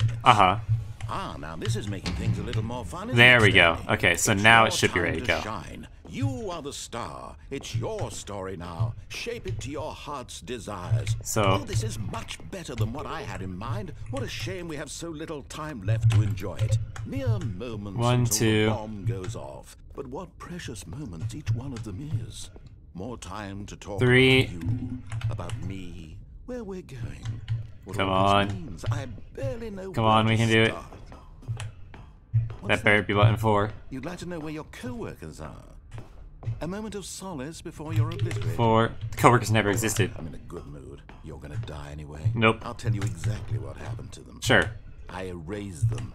I turned off the machine. I set you free. Of course, that was merely in this instance of the two? story. What the? Sometimes when I tell it, I simply let you sit there in your office forever, Yep. pushing buttons endlessly and then dying alone. Other times, I let the office sink into the ground, swallowing everyone inside. Really? Or I let it burn to a crisp. I have to say this, though. This version of events has been rather amusing. Watching you try to make sense of everything and take back the control wrested away from you, it's quite rich. I almost hate to see it go. But I'm sure whatever I come up with on the next go-around will be even two better. button? My goodness, only 34 Oh, wait, seconds hold on. I left. opened up this door at some point. I'm enjoying this so much. Never mind. You know what? To hell with it. I'm going to put some extra time on the clock. Why not? These are precious additional seconds, Stan. I swear that door was open for a bit. Oh dear Hold me, on. what's the matter, Stanley? Is it that you have no idea where you're going? No, or I what you're supposed to be I doing swear, right I now? thought I had it. Or did you just assume when you saw that timer that something in this room was capable of turning it on? Yeah? I mean, look at you. Running from button to button, screen to screen, clicking on every little thing in this room. I saw that door was open. Was it only for temporary? These colored ones, or maybe this big red button, or this door. Yeah, that door. Everything, anything, something here will save me. Why would you think that, Stanley? That this video game can be beaten? Mm-hmm. Won? Solved? Do you have any idea what your purpose in this place is? Stanley, you're in for quite a disappointment. But here's a spoiler for you. That timer isn't a catalyst to keep the action moving along. It's just seconds ticking away to your death. Nah. You're only still playing instead of watching a cutscene because I want to watch you for every moment that you're powerless. Oh, goodbye, console. See you made humble. The fact that this door was online for the briefest moment was probably You the wanted to control biggest, this like, world, that's fine. the biggest fuck you. Destroyed. And then as soon as I walk up to it, it didn't work. Take a look at the clock, Stanley. Yeah, That's 30 seconds. you have left to struggle. Goodbye, 30 employee seconds 427. until a big boom and then nothing. No ending here. Just you being blown to pieces. Will you cling desperately to your frail life, or will you let it go peacefully? I wonder if it's 5, 4, 3, 2, 1, I wonder. Make it count. Or maybe there's nothing. It's all the same to me, all a part of the joke. And believe me, I will be laughing at every second of your inevitable life from the moment we fade in until the moment I say, happily ever after. I wonder if that is solvable. I don't think it is. That the fact that that door had a green light and then it closed the moment that I walked up to it probably implies that it isn't. But the fact that the 4 button was inaccessible until after you start that makes me feel like you can do it. Right? Like...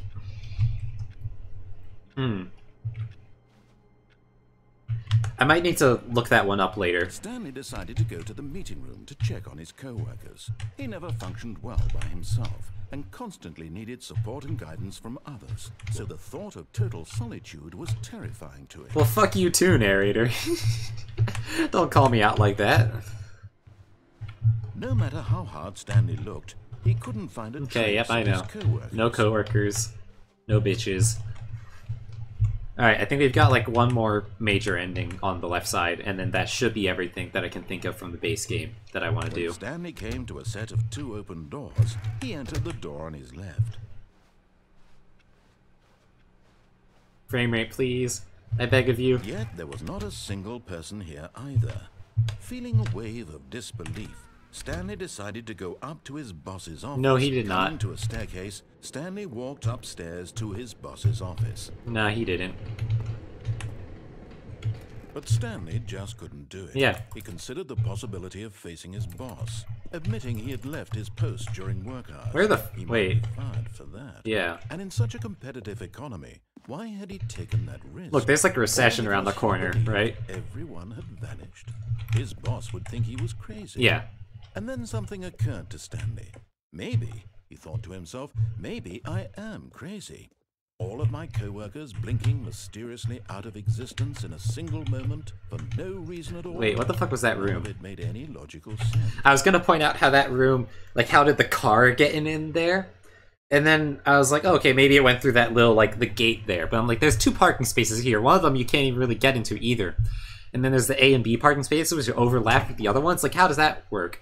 And then I went and I was going to check here, and there's not even space for that garage, or for this to be an entrance. He began to make other strange observations. The car kind of made it there. For example, why couldn't he see his feet when he looked? Oh, nice, it's looping. Why did doors close automatically behind him wherever he went? Oh, different room. And nice. for that matter, these rooms were starting to look pretty familiar. What's funny is that I almost stayed in the starting room, so that narration wouldn't have made sense.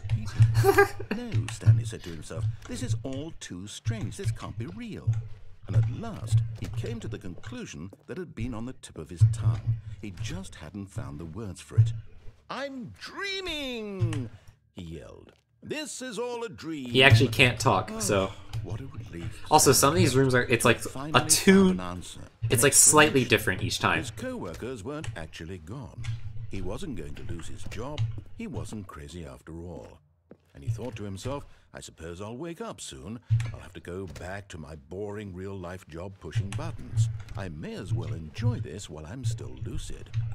So, he imagined himself flying and began to gently float above the ground. Oh, he sure did. Then he imagined himself soaring through space on a magical starfield, and it too appeared. It was so much fun. Yo. And Stanley marveled that he had still not woken up. How was he remaining so lucid? And then perhaps the strangest question of them all entered Stanley's head. One he was amazed he hadn't asked himself sooner. Why is there a voice in my head dictating everything that I'm doing and thinking? Yep. Now the voice was describing itself being considered by Stanley, who found it particularly strange. Yeah, that... I'm dreaming about a voice describing me, thinking about how it's describing my thoughts, he thought. And while he thought it all That was very odd, janky. and wondered if this voice spoke to all people in their dreams, the truth was that, of course, this was not a dream. How could it be? Was Stanley some like Truman Show type moment, believing that if he's asleep, he doesn't have to take responsibility for himself? Stanley is as awake right now as he's ever been in his life. which is not at all because he's not real. Now, hearing the voice speak these words was quite a shock to Stanley. After all, he knew for certain, beyond a doubt, that this was in fact a dream.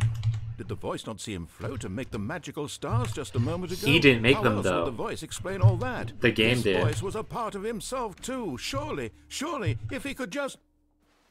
He would prove it. He would prove that he was in control, that this was a dream. So he closed his eyes gently, and he invited himself to wake up. He felt the cool weight of the blanket on his skin, the press of the mattress on his back, the fresh air of a world outside this one. Let me wake up, he thought to himself. I'm through with this dream.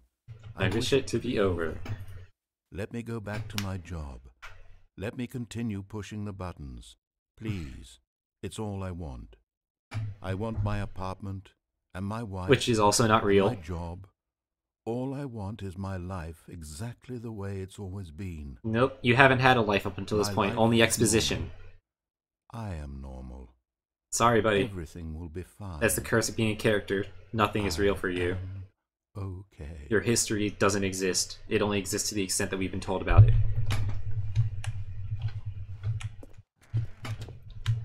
Stanley began screaming. Ah! Please, someone wake me up. My name is Stanley. I have a boss. I have an office. I am real. No, you're not. Please, just someone tell me I am real. Nope. I must be real. I must be. Can anyone hear my voice? Who am I? Who am I? Nope. And everything went black. Bonk. Yeah, so that in a way is also, I think that can tie to... This is the story of a woman named Mariella. Oh. I thought we were going to go to the loading screen. Mariella woke up on a day like any other. She arose, got dressed, gathered her belongings, and walked to her place of work. But on this particular day, her walk was interrupted by the body of a man who had stumbled through town talking and screaming to himself, and then collapsed dead on the sidewalk. Oh. And although she would soon turn to go call for an ambulance, for just a few brief moments, she considered the strange man. He was obviously crazy. This much she knew. Everyone knows what crazy people look like. And in that moment, she thought to herself how lucky she was to be normal. I am sane. I am in control of my mind.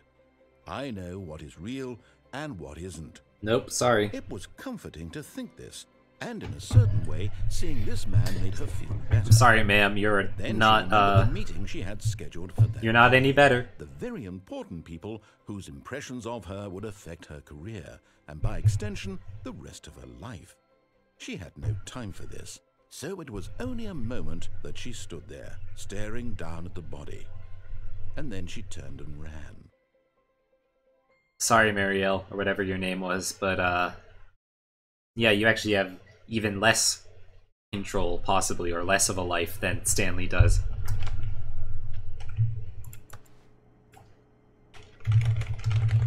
I'm waiting to see if I can, like, I wish I could, like, input something onto the computer here and do something with it. How long was I sitting there? Stanley wondered to himself. Minutes? Days? Centuries? Did something crucial happen while my senses were turned? He made a note to be more careful with time from now on. So I think that that was everything from the main game. Like, I can't think of any other route option that I could do. Like, there might be slight variations, but I'm pretty sure that's all the major stuff between last stream and this stream. So, let's go through the fancy new content door. I can't unplug it, rip. Oh, good. You noticed my sign. I sure did. I have something very exciting to show you. Yep. Hey, there's door 416. Oh, laggy. Hold on. Game. I'll let the game finish loading whatever it's loading here. Yep, there we go.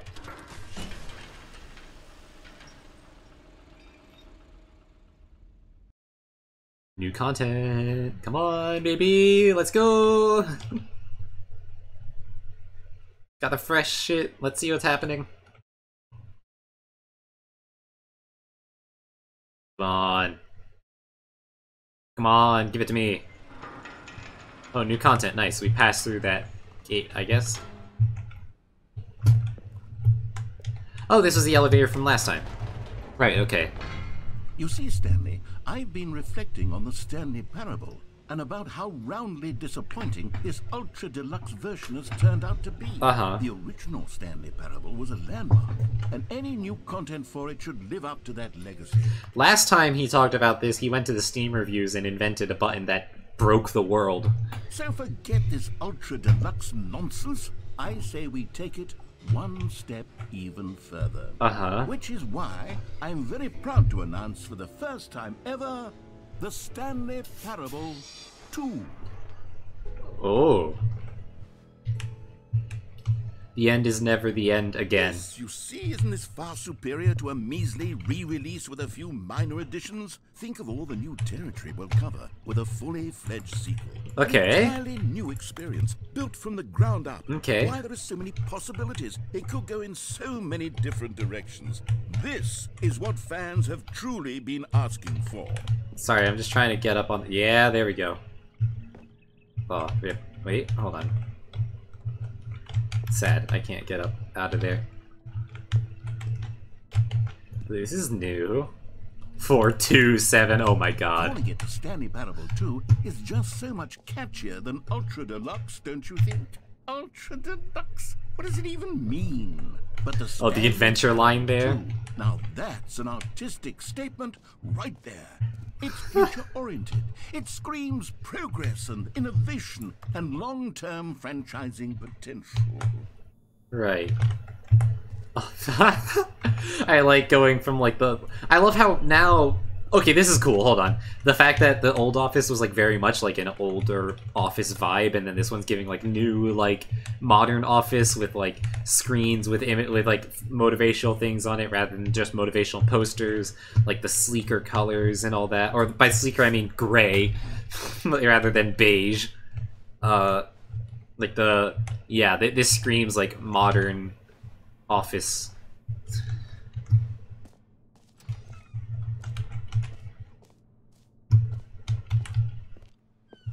They're back. 2 doors. New content is out. New content is in. Old and busted new hotness. Boring sections of the chart. Cool red section of the chart. Yo! More TSP, better TSP. TSP? What? Sequential mind share, paradigm shift synergy, brick and mortar. God, this is just all like the most nonsense business speak. Ugh. PowerPoint. Yo, Google Slides, let's go. Last edit was 28 minutes ago. I bet that's the like dev account up there. Okay, they're going through different logo ideas, I see. Thanks for attending my meeting. God. Can I interact with it? Oh, rip.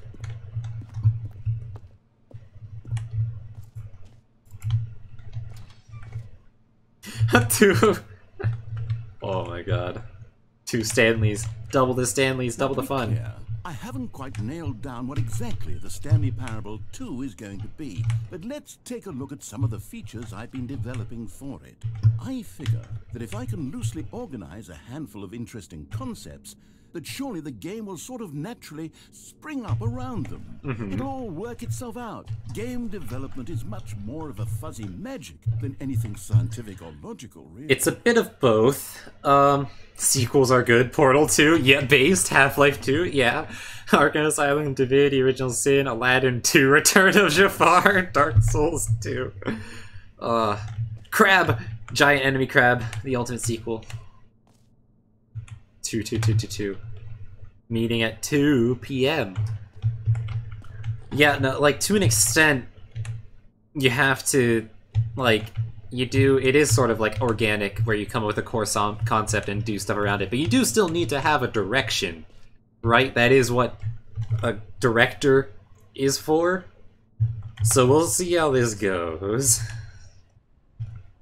This way to the show floor.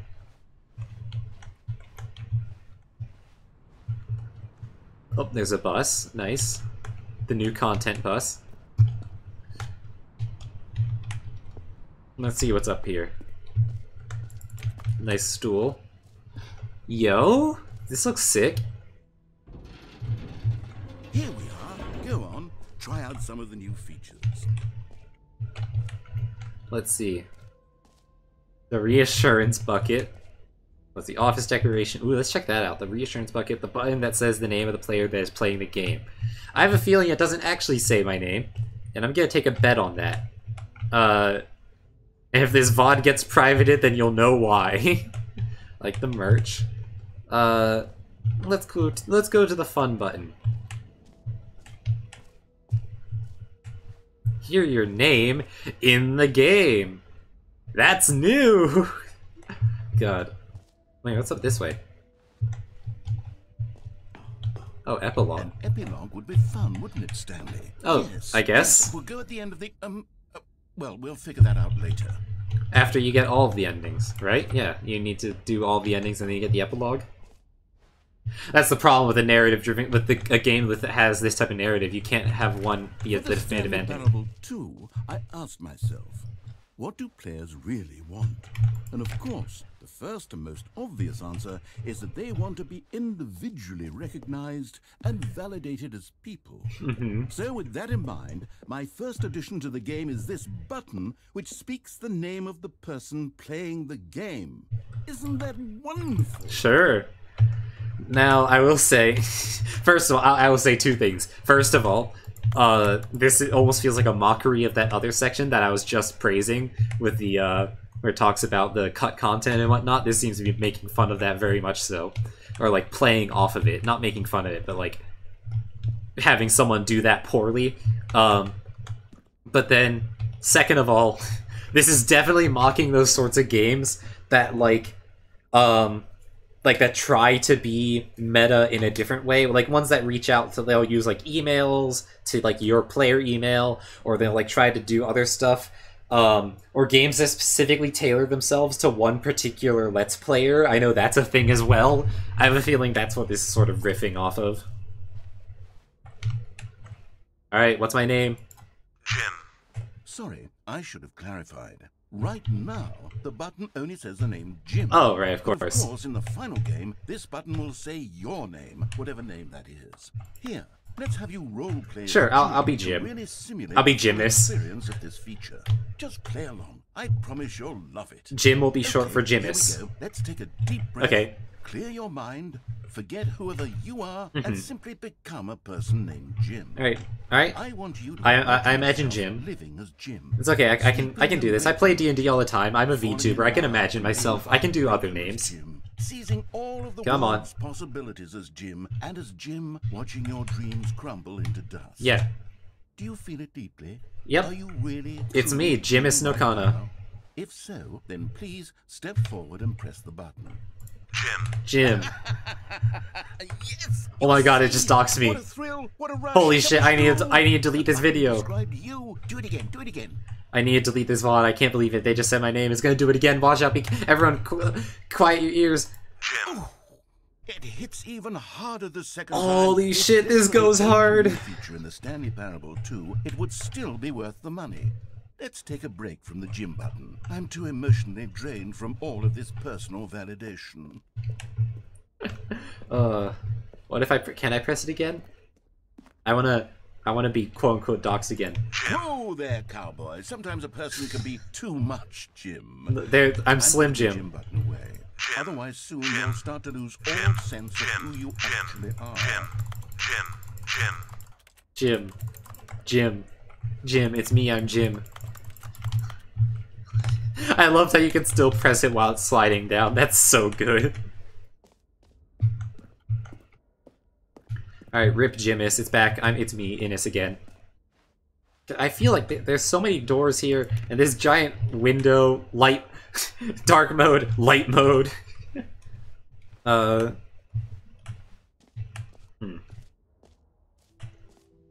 I suppose I could allow only people named Jim to play the Stanley Parable 2. Sure. That would actually save me the work of finishing this feature.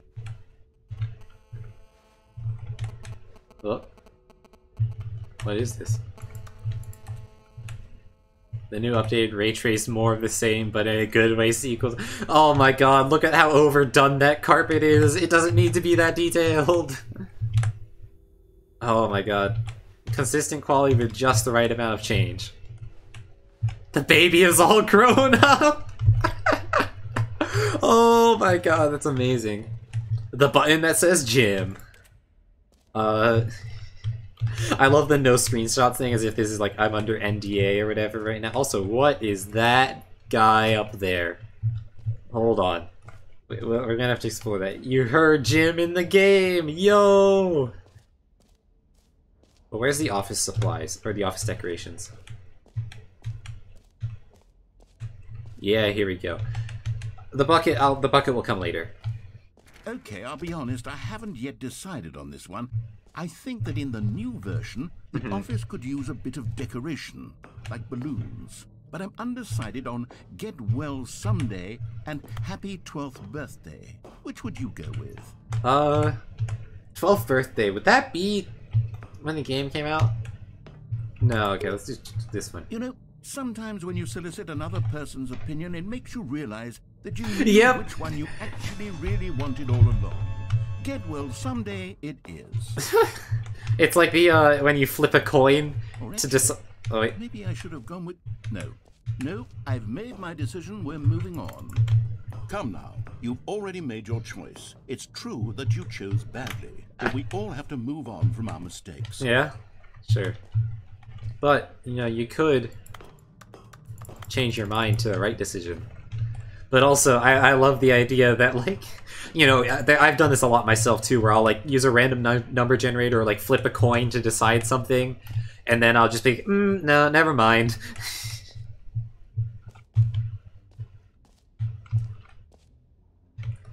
So then, what was that other? Oh god, the jump circle. Hold on, I'll have to come back to that. But what was that other thing back there? Oh, free and easy new achievement. We'll do that in there's so much here that I just have to say we'll do it in a moment. But, here, wait, I wanted to check out, what was the other sign outside of this? Infinite hole. I guess, yeah, at the bottom, there is no bottom. But, I wonder if that QR code works. It almost looks like they put a 2 in the bottom right corner of it. Let's get this bucket. A common complaint of the Stanley Parable was that it was confusing and paradoxical, that it engendered a chaotic sense of reckless despair in those who played it. That's kind of the point, right? I am happy to say that after much consideration, I've engineered a clever solution to this fundamental problem with the game. It's the Stanley Parable Reassurance Bucket. You see, Stanley, anytime you're holding the bucket, a sense of calm and ease will fill your mind and your heart. It's true. As long as you hold on to the bucket, the many disorienting contradictions of the Stanley Parable will feel perfectly normal. Perhaps even comforting. They already were, in a way. You long for the gentle embrace of jarring cognitive dissonance while the bucket is in your arms. And to be honest, it's a much more convenient solution for me than actually redesigning the game to be less uncomfortable. Oh my god.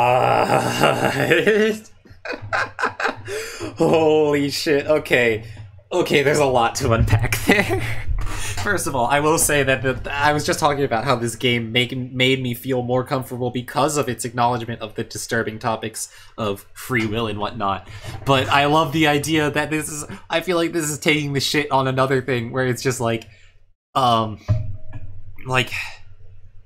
someone just being like, hey, I gave like settings or like pointless options or warnings that are like, hey, this thing is like a trigger warning / like anti something like that. It's like rather than actually, or like, I don't know, there's a lot of ways like ways that this could be applied where it's just like instead of removing problematic elements of the game, you just kind of duct tape over it for the people who care about, like, who are worried about it, and then you just let everyone else carry on while not acknowledging the problematic thing at its core or like fixing it or whatever. I feel, oh my god, I love this game. Could you imagine what a pain in the ass that would be? Yeah. Yes, the bucket is the perfect solution. Also, I don't think we've heard the narrator swear until now. Can you feel it? The glow of comfort, even in the face of crushing despair, must already be sweeping through your body. Yeah, I just realized in the last stream we found a sign that said no buckets beyond this point. That's going to be relevant now, isn't it? Oh, fuck. Okay, let's see. In fact, can I say that I do believe the bucket lends you an air of charisma as well? I think that just holding it has made you the slightest bit more attractive as a person. The benefits of the bucket seem to go on and on, don't they? Sure. All this and more await you in the Stanley Parable 2. So can I put it down, or...? Alright, now I guess I have a bucket. Does anyone give out awards for most enjoyable bucket in a video game? Maybe. That really should be an award if it isn't already. Oh my god, I'm just carrying... I really can't get rid of this, can I? Huh. Well, let's get the achievement here. Pull a lever, receive your new achievement. No more steps, it just works. Well, we did a quote-unquote easy achievement earlier, and it was a bit of an ordeal, so... Now, here's something special. You remember that broken test achievement that got left in the game on accident? Oh my god. I'm developing a technology to simply give you the achievement. Yes. You see, you'll come to this lever, and when you pull it, the achievement will be given to you. Okay, perhaps I should have clarified. This is technology that will exist. Right now, the achievement is still fully broken. I'm not a wizard, Stanley. But I guarantee it will be fixed in the sequel to at last satisfy the hordes of ravenous fans all over the world who have been uproariously demanding this feature. Gamers, we hear you. Gamers. I promise it will happen. Any gamers in the house tonight? Do y'all agree with that?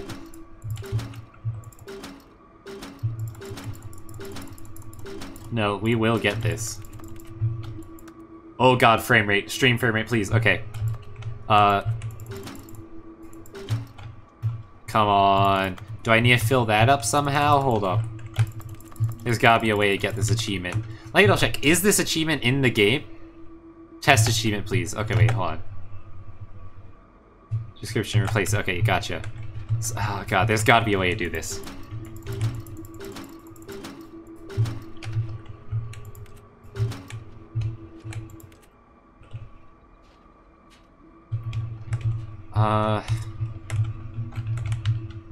No? Okay. Also, wow, my frame rate really... Okay, my frame rate doesn't like this room. I'll figure out how to get that achievement someday.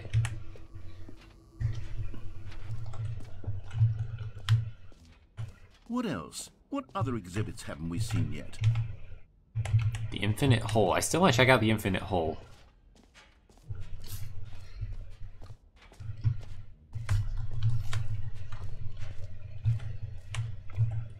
Time and depth falling. Hole like infinite. What the hell?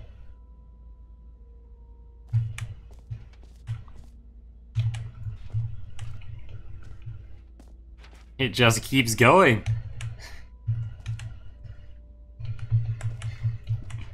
God, I like this. Stanley, here's an idea that I'm truly fond of. It's never been done before in a video game. This is, in fact, a hole that you can fall down forever. I'm pretty sure a lot of games have bottomless pits. Falling. You can fall until the end of time if you like. Actually, no, okay, so most bottomless pits in games do just kill you. That said, there are plenty of games where you can just fall out of the map and you will infinitely fall forever and until the game reboots. Leap forward for video games as a medium.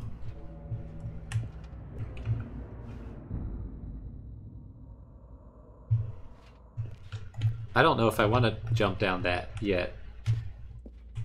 I mean, I assume I'll be rescued. Surely they wouldn't just let me jump down that and then I can't play the game anymore, right? Or maybe it's bugged, maybe it doesn't even work yet. You see, isn't it wonderful? One of my more ingenious concoctions, if I do say so. This is kind of slow falling. Since you've gotten to see the infinite hole, you can press the teleport button to pop back up to the top, and we can continue onward. Oh. Oh, I'm just gonna chill here for a bit. Now, I don't mean to be a bummer, but I do recommend you use the teleport button to go back to the Nope, top. this is the broom closet all over again. On the sooner rather than later spectrum of things. Nah, we've spent eternities together already, Mr. Narrator, don't worry. I like the sound design here. I don't know quite how to say this tactfully, but it's possible that I slightly exaggerated the infinite nature of the hole. Oh no. Is it a very, very deep hole?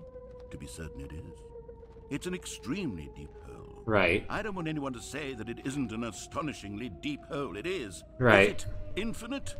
Well, that sort of depends on your definition of infinity. From Right. one perspective, the infinite is merely philosophical in nature. It's more of a... Okay, well, good for you. You found the bottom of the hole. Okay. You found me out. There's a new mug, there's I'm a cigarette lying butts. cheat and you're so clever. Look, I think the issue here is just that you're unusually fascinated by form. I'm unusually fascinated by dialogue. Actually wants to fall infinite.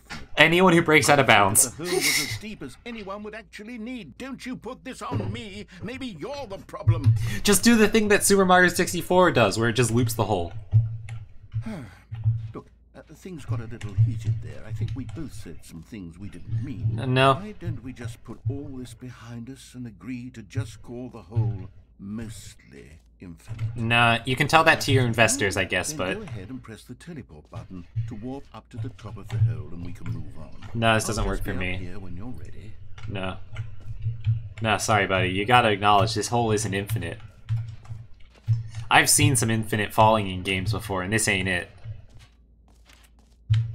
And look at how, like, hot and sexy I am with this bucket. You called me charismatic and whatnot. Just, why not hear me out, buddy? Come on. Come on. Get back down here, idiot. Get back down here, acknowledge the lack of infinity in your holes. I have seen the infinite depths beyond reality, and this ain't it, buddy. Get back down here. You're a fraud. You're a fraud, narrator. God. Fuck it. Great. Now, I'm very excited to show you even more of my ideas for the sequel. But, on the other hand, that was a pretty cool hole, guys. That was kinda cool.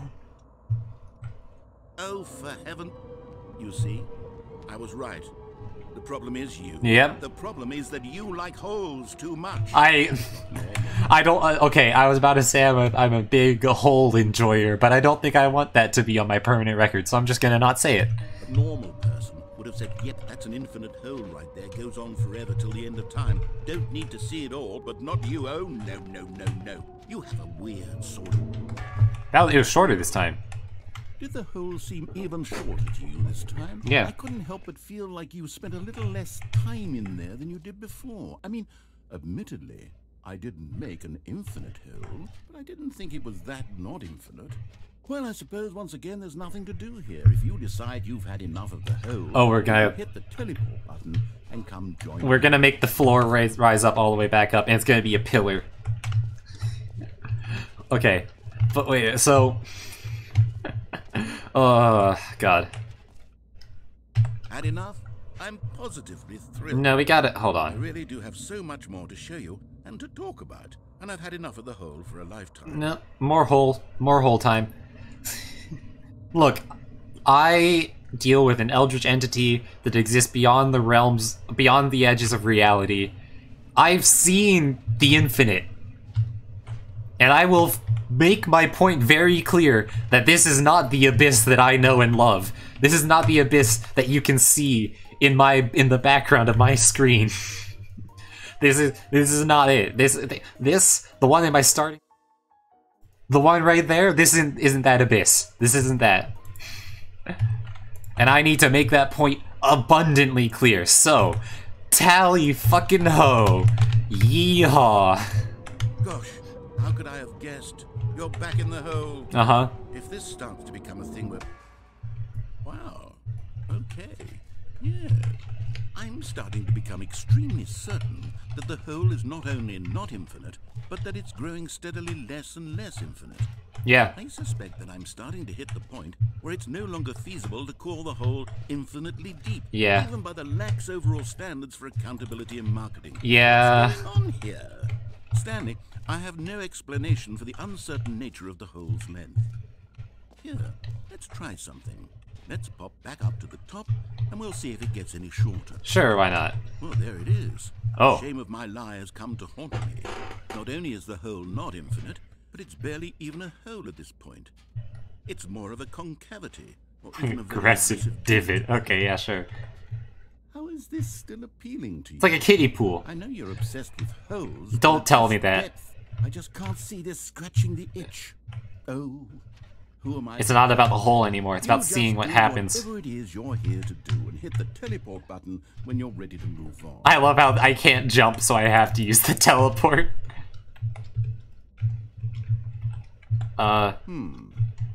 Is the Yeah. teleport button not working? No, it's not. You sure? No. Well, I mean, I really don't have an explanation. Maybe I have to be too Just a deep? moment ago. Try it again. No. Still nothing. Well, I suppose there is one thing I can do to fix this. I'm out.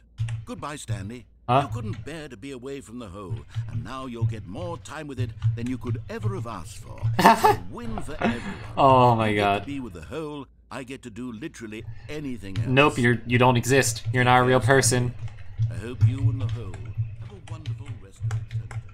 Me, the hole in the bucket, and chat. But sorry, narrator, you don't exist outside of this. So, what's that sound? I heard something. What was that sound?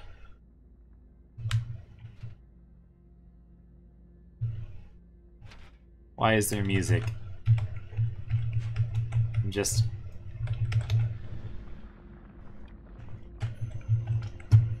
What is this? What's happening? Oh! Oh! We're descending! The hole is becoming infinite once more!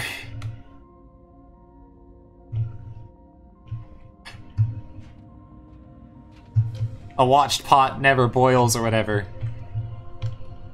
Listen to this epic music as we go ever so slightly further down and as the assets clip out of existence. What happened to them? Oh, we're gonna be here for a while. What the fuck? Oh my god. Yo!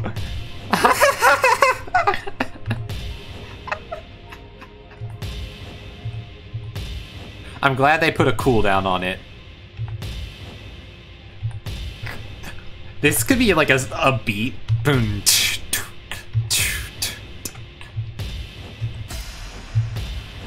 Oh my god, we've made a beat.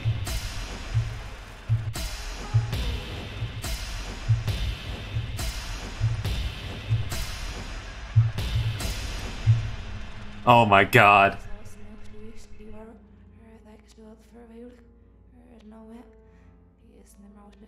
What is this saying?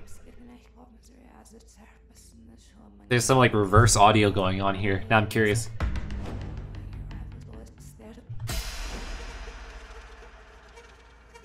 Oh, pressing G changed the audio. Oh, I don't like that.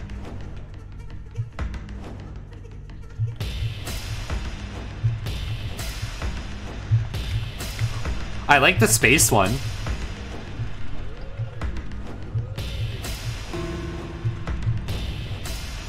Robot. Oh, upside down. I'm glad the bucket's still there.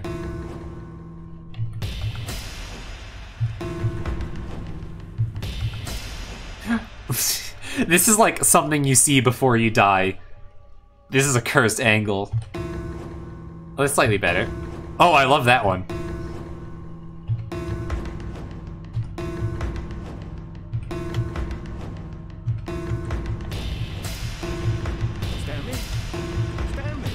Yeah? Stanley! Yeah, hi. Oh good, you're awake. It seems you had sort of dozed off there. No. Drifting away into dream. That was real. But we can't have that, Stanley. Because this hole is just so darn fascinating that I want you to be wide awake for every second of it.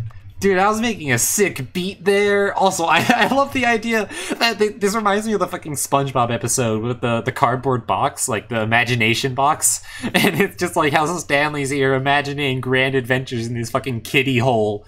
Like this kiddie pool of a hole. And then the narrator is Squidward just being like, what the fuck are you getting out of this? You don't want to miss a single moment. No, I had something. So how about if I just pop in from time to time and wait? Oh, you're ruining it, narrator. Really, truly focused on the whole. No, I was focused on the whole. Things, you and I will have many, many years here in this hole. Oh, and I'm looking forward I have the...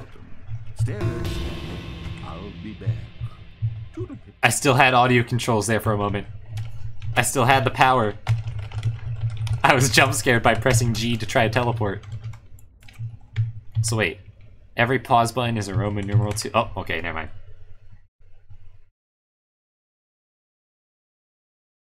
I wanted to keep doing that. That was fun.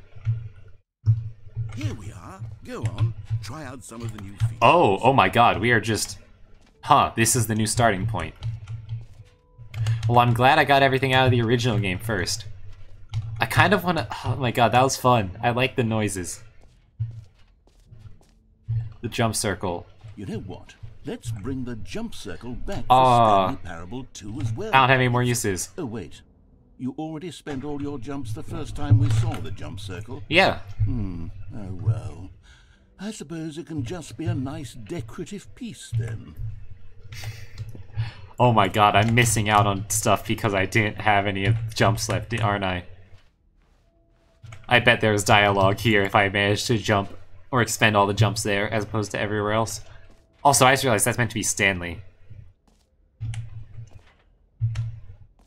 Huh.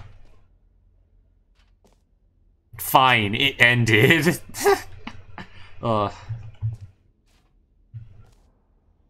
Collectibles, sure, why not? Can you find them? Can you find them? Can you find them? Can you find them? Collect them all. Ah, collectibles.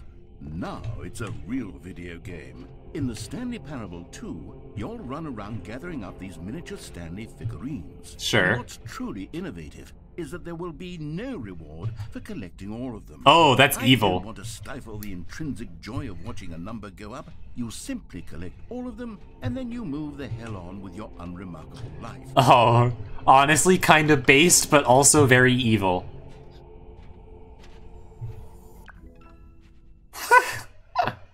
Oh, I love that little animation. Oh my god, we're never gonna get to see the number go up to 6, are we? God God, it really is the worst when you collect everything in a video game and then they give you a big fancy reward for it. Absolutely tragic. Can I pick up this Stanley? Can I do it? Come on, come on, come on. Let me pick him up. Let me collect that one. The real question is, are there other ones? Or is it just that guy? Oh, here you go, there's more floors. So I imagine the exit probably takes us back to the first Stanley Parable. This map, okay, we're there. That's good to know. Free achievement, yep, we tried that. Button says the name, okay, button says gym, merch. Let's see. Reassurance bucket, alright, got it. Why is it B squared? Oh no, it's just, oh wait, where's B? Oh, button, yeah, that's why. Office decorations, epilogue, collectibles, infinite hole, exit. Oh, okay, oh, that's just for the lower level, I see. So we've done everything on this level. Except let's peek at the merch a bit more, because I don't think he said anything about it.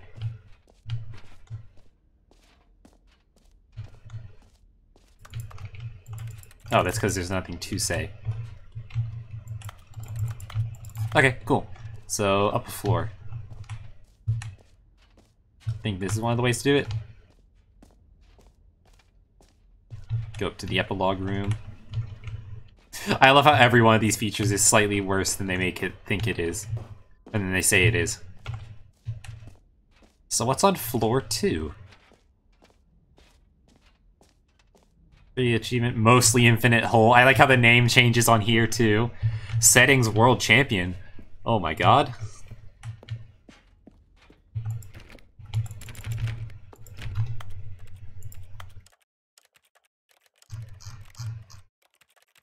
Hold on.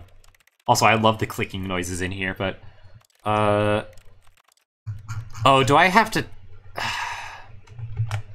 There's an achievement for changing all of the control, or for changing all the settings, I think. Set all the setting sliders in the menu to all their available numbers. Okay. So we started at 72.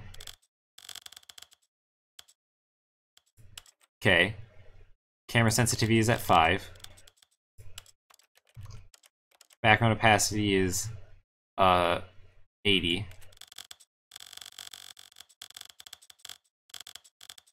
Let's get that back. Wait, was there something different there? One of them? No, okay. Audio. Volume was at 100. Wait. Okay. 100. A man named I don't think I got it all the way down. 44. This is exhilarating gameplay, guys. I don't think you just wouldn't understand. This is all fine. Controls. Okay, cool. Is that... No shot. Hold on. Do I have to do 50, 51, 52... Wait. 53, 54, 55... Wait, 55, 56, 57, 8... 9, 60, 61, 2, 63, 4, 65, 6, 7, 8,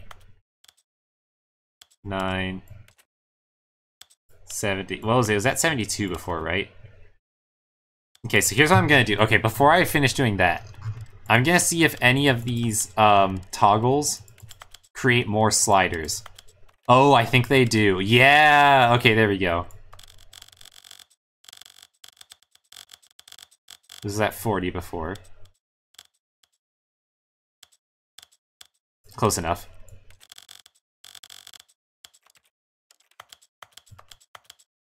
I love this.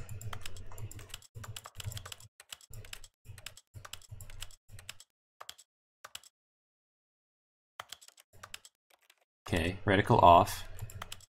Oh my god. Okay. Oh, we did it, we did it. Settings World Champion. I just saw the achievement pop up. Okay, good. I didn't have to manually do all the things. All the sliders at every individual value. Yeah, there we go. Aha! I can see you've gotten the Settings World Champion achievement. Well done. Hell yeah. You've experienced every setting, traveled to all corners of the settings menu. There's nothing you haven't seen. So, just for you, in the Stanley Parable 2, I'm including an entirely new setting. Something called Bumpscosity. Sure. What exactly is Bumpscosity? Well, I haven't quite figured that part out yet, but I just know that you'll be able to adjust it on some sort of slider. Perfect. And that it'll be available from the settings menu. We'll sort the rest of the details out later. I hope you're looking forward to trying out every level of Bumpscosity in the Stanley Parable 2. For sure.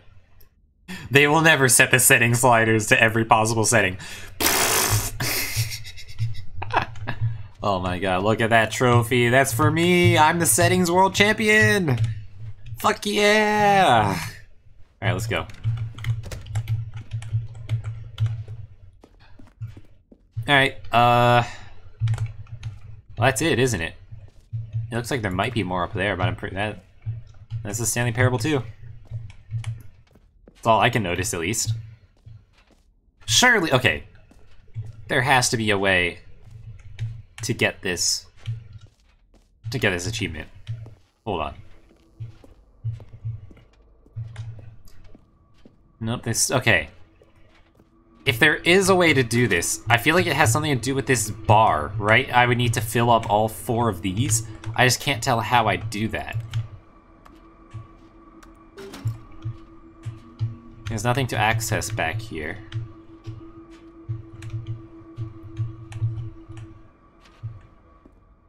Am I ever able to put this bucket down, by the way? That's the other thing I gotta know at some point. As much as I like my emotional support bucket, it's like... I don't know how I feel about having that corner of the screen forever taken up by clanking.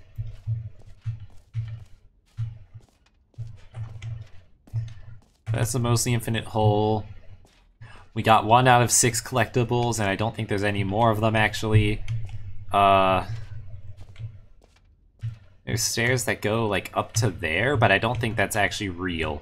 Yeah, I don't think most of these stairs are real. To the exit, I guess. Oh, the exit's not... No, it is, okay.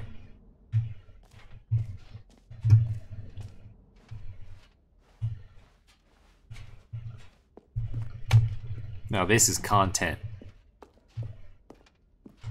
All right. Have you seen everything you wanted to? Yeah, I think so. Move on now? Oh, someone left their briefcase here. Oops. Oh, I love that. That's actually a kind... That design kind of goes hard. Oh. New mug. Alright.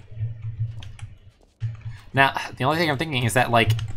Is there a way to get that test achievement using that lever? Probably not, because I would have done it by now, but, like... So, Stanley, what do you think? Do you like all of the new features? Yes, I know it's not exactly clear yet how exactly these features will come together as one single coherent video game, but right. I can feel it in my soul. It's going to work. I've had those moments before. Game in there somewhere. Say, let's do you might have to redline some of those things. I'll arrange these new features together, and we'll see whether or not it coheres into a meaningful gameplay experience. Sure. Okay. Are you ready? Yeah, go for Here it. it is. I'll be your playtester. I give you the Stanley Parable 2. Let's see. Well, I mean, there's potential here, right? It's Let's sort see. of... Okay, never mind. Hold on. Let me do a different arrangement. No, you need the bucket early, right? Yes, this is much The bucket is better. like your I safety couldn't feature. have this. Yeah, Here we go. and the hole should be Version 2. hard to walk into on accident. Oh, there's that's Who am I kidding, Stanley? that's a bit messy. This isn't a coherent video game at all. It's a lot of gags. And I do very much enjoy creating gags, but they don't add up to anything. Yeah, you need other stuff with it. I wanted right? more than anything to create a sequel that would capture all the magic of the first game. Right. I wanted fans to love it. No matter how good these gags are, they wouldn't stand on their own. Right. They would need the structure in the game. Yeah, that's what I'm saying. You Original. would need direction. Wait, maybe that's it. I can take the original Stanley Parable and simply, well, insert a few of my new features into it. This fucker, this absolute mad lad was just like, oh, you can't just do a re-release, and now he's literally describing a re-release. Tastefully, of course. With respect. With care for the vision and integrity of the original game. Uh-huh. Would it possibly work?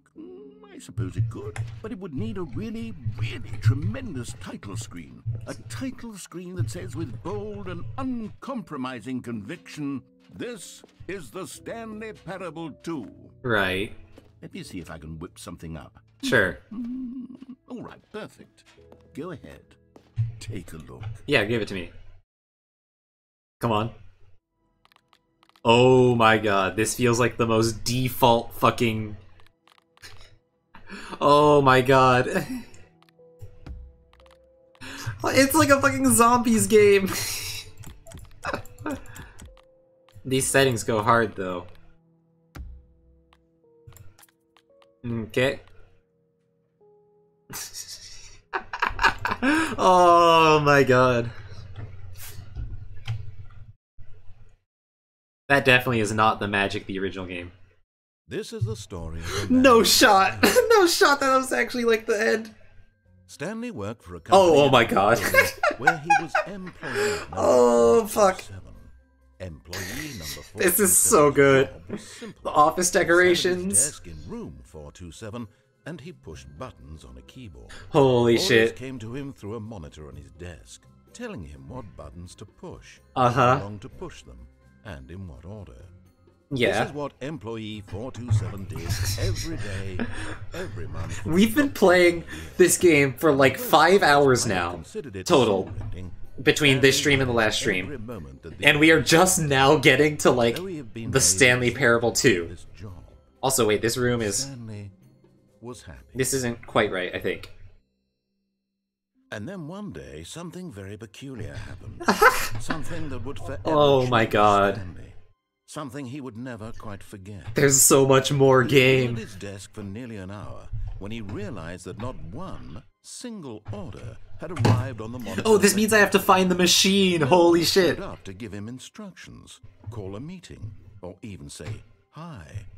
Never in all his years at the company had this happened. This complete isolation. I wonder what would happen if I Something never was very chose what balloons to use. Shocked, frozen solid. Like, would he just flip a Stanley coin? found himself unable to move for the longest time. But as he came to his wits and regained his senses, he got up from his desk and stepped out of his office. It'd be really funny to do the close the door ending right here. But nah. Look at those office All of decorations. his co-workers were gone.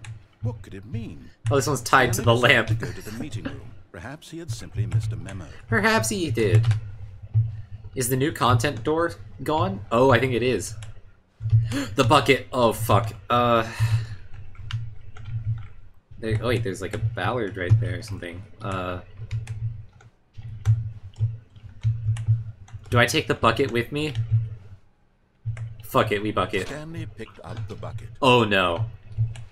Oh, this is gonna give new dialogue for everything, isn't it? Oh, door 416 is back. Let's go. You can see, yeah, the other content. Oh, lag, bucket lagging. Stanley clutched the bucket tightly to his chest. Oh my god. On his left. Oh my god, the bucket is... The bucket's gonna change the dialogue for the rest of the game as long as I carry it, isn't it? So now, I guess the only thing to do is to go to the no buckets beyond allowed room. This was not the correct way to the meeting room, but Stanley had felt the bucket calling to him, telling him that the employee lounge was simply the place to be. Sure. And here it was. Had the bucket turned out to be correct? It's Was a cooler this better lounge. in the meeting room? Yes, Stanley thought to himself. Yes, perhaps it truly was. It's a cool How lounge. insightful the bucket turned out to be. Yeah. No, never mind. The bucket was wrong. Yeah. Stanley took the door on his left to go back to the meeting room. Oh god, confusion ending could get so wild with this. Holy shit. Okay.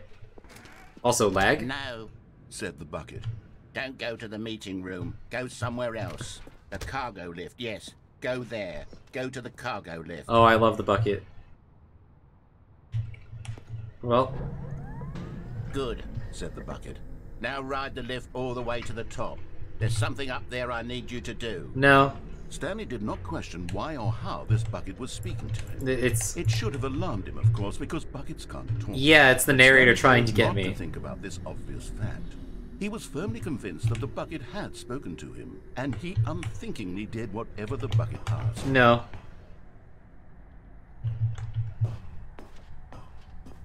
Nah, he didn't. He wants to take the bucket to the no bucket allowed room.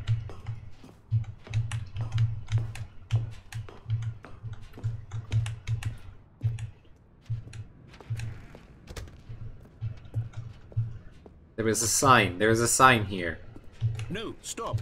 Look there Yes! on the wall. See, there's Yes! a sign right there. It says, I knew it! Buckets past this point. Fuck yeah. Stanley, how could you think it was okay to bring the bucket? I knew it was a thing.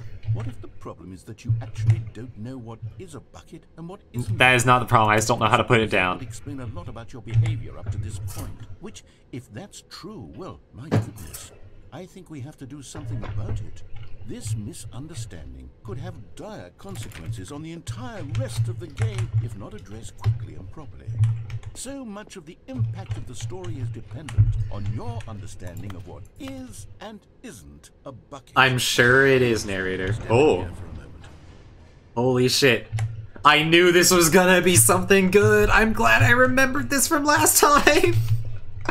Because I saw this and I made a joke about like, oh, that's fucking silly. And then it's like, why would a bucket be here? Oh, wait. What the fuck? Hold on. I like clicked into this ladder. That's weird. Okay.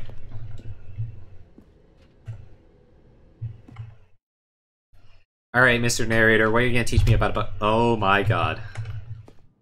Now then, I'm going to run you through some test scenarios, and you'll tell me whether or not the thing I'm showing you is a bucket. Sure. Simple enough, right?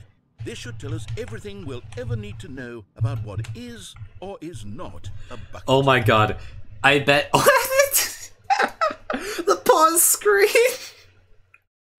Holy fuck, I love this game. I love this game. I love this game. I love this game. Okay. Now I bet, depending on how well or poorly I do here, there could be multiple routes. Okay, let's begin.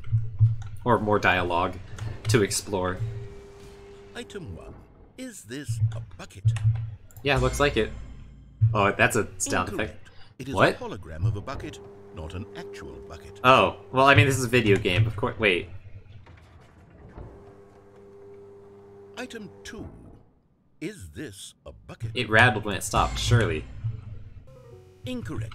It is a 3D printed That's recreation still of a bucket. not an actual If you 3D print a bucket, it's still a bucket. Also, I bet if I clicked no, then it would tell me I was wrong as well. This game's gaslighting. Is this a bucket? Don't you fucking gaslight me. Come on. Correct. This is a bucket. Huge.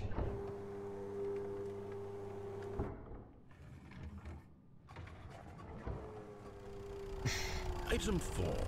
Is this a bucket? Yeah, seems like it. Are you hallucinating? This is a tractor. It can It's hold an enormous things. machine that tills the earth. I thought this was a gimmick. How on earth did you manage to screw it up? You gaslit me before. Incredible. Let's just move on to the next one. You gaslit me too much. I can't believe what's real or what's not. Is this a bucket? Now this one actually is. This one's a hologram of a tractor hiding a bucket. Correct. This is a bucket. Yeah, see, exactly.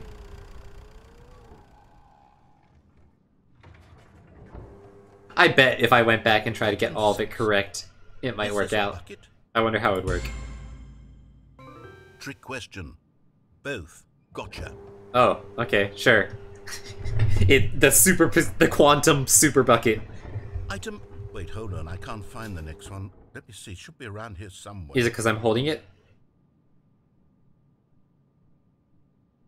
Oh. Yes. Okay, you and I both know there isn't anything here. There's a bucket in my I can hand. appreciate the implication that nothing is a bucket when we both clearly know that a bucket is something. A bucket is an object that Nothing could contains the possibly be absence. something. of Unless, something. in your twisted mind, have you somehow convinced yourself that a bucket is nothing? Answer me straight, Stanley. Do you believe that nothing is a bucket? So, here's the problem. Yes and no. Trick question. Because a bucket is defined by its ability to contain an absence. So I'm gonna say no, I guess, technically. You know what? I'm too confused to even sort it out. I've lost all sense of perspective. Now I'm doing the What is a gaslighting. bucket? What isn't a bucket? Mere moments ago I could answer these questions with confidence. And yet now I'm somewhat adrift. Uh-huh. Do any of us know what a bucket is? Am I a bucket? The Gaslight special. Stanley, I can't keep doing this. I'm losing myself. Oh. Myself was all I ever had I to couldn't begin with. tell him that he's a bucket. I'm afraid the bucket is threatening to tear our relationship apart. Uh-huh. I can't have that. I'm sorry. But I'm going to erase all buckets from the game entirely. No! Okay, here we go. My bucket, my emotional support bucket, I need it. What happened? Is everything gone? Everything is a Why did bucket. everything disappear? Wait, was everything a bucket? Uh-huh. Every single thing in the game was a bucket. It's, it's something that contains something else. Everything is a bucket. Oh my God, I had no idea. How could... Except me. I'm not a bucket after all. And you, Stanley, you're still here. You're not a bucket either. Sure. Oh, this is wonderful news. We're not buckets. Yes, I actually feel much more at ease right now. Sure. It's delightful to get some clarity on that issue. But Nice. It doesn't change the fact that we haven't got a game. Yeah. So, tell you what. I'll reset everything and we'll put back all of the buckets, okay? Sure. And we'll know that it's all a bucket. But if you run into anyone else, maybe don't mention that. Sure. Who knows what that information might do to a person? It's okay. All right, here we go. I'm very good at keeping arcane eldritch secrets of the multiverse. That's kind of my whole thing, so don't worry. I can handle that. Now, I think, now that we've unlocked a whole slew of new content and possibilities, now that we are in the Stanley Parable 2, I think now is probably an excellent time to end the stream. Or to stop playing for now. Oh my god, this game is so great. The amount of shit that happened here, the progression of it. Because the thing about the original game is that, you know, you always start out from the same point, right? Like, it's always the same game over and over. But, like, in this case, it progresses. As you play the game, you unlock more things, and it keeps growing. And now we might be in its final form, but this might still just be the earliest phases. Oh my god, I love this. And again, I think I love talking about the game design stuff that this game brings out, like the conversations about it that it brings out of me, because like it's just like I love the fact that it is a meta narrative. It really is perfect for me to like start out with analyzing designing games on stream, because like it's already doing that to itself, and like me being able to provide even more context is just, it's so nice. I fucking love this game. I implore you guys to try it out yourselves. I get that you've been spoiled by watching the stream, but still, like playing it is part of the experience, honestly. Very much please do check it out. Support the devs, they're amazing. And yeah, that said, I think it is time to maybe raid someone today. Let's see who's online.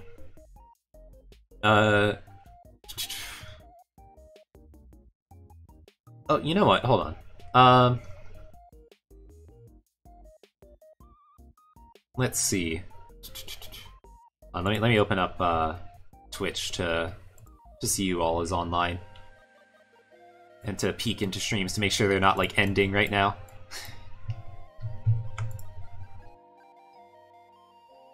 Okay,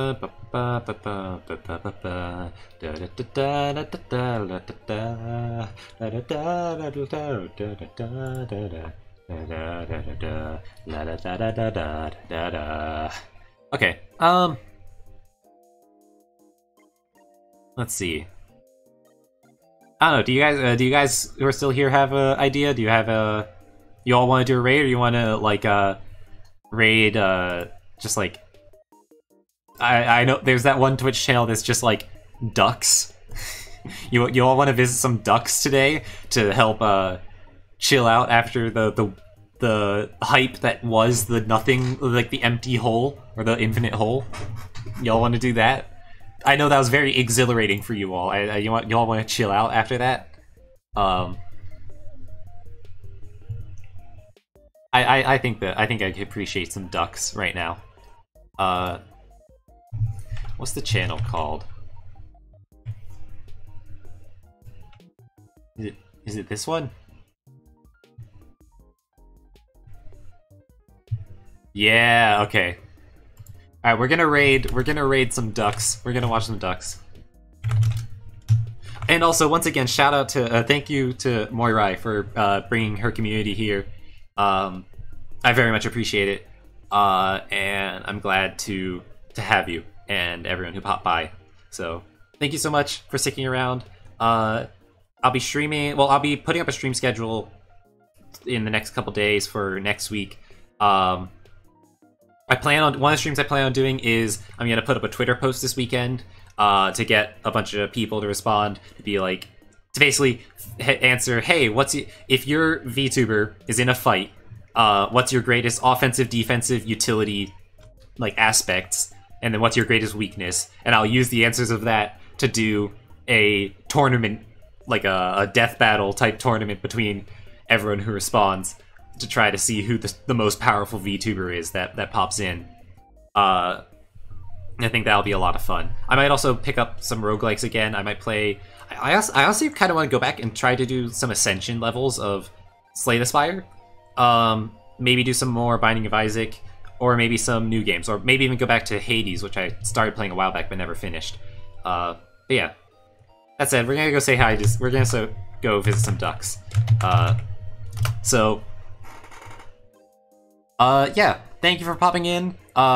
Sadly, we won't be able to chat. It's a subs only chat. But unless you are a sub of Dash Ducks, but we're gonna visit some nice ducks. So, have a great night, everyone. Thank you, everyone, stopping by. Thank you, Moirai, for the raid, and thank you all for hanging out with me while I was playing Stanley Parable and going through existential spirals. But yeah, have a great night, everyone, and I'll see you soon. Bye-bye!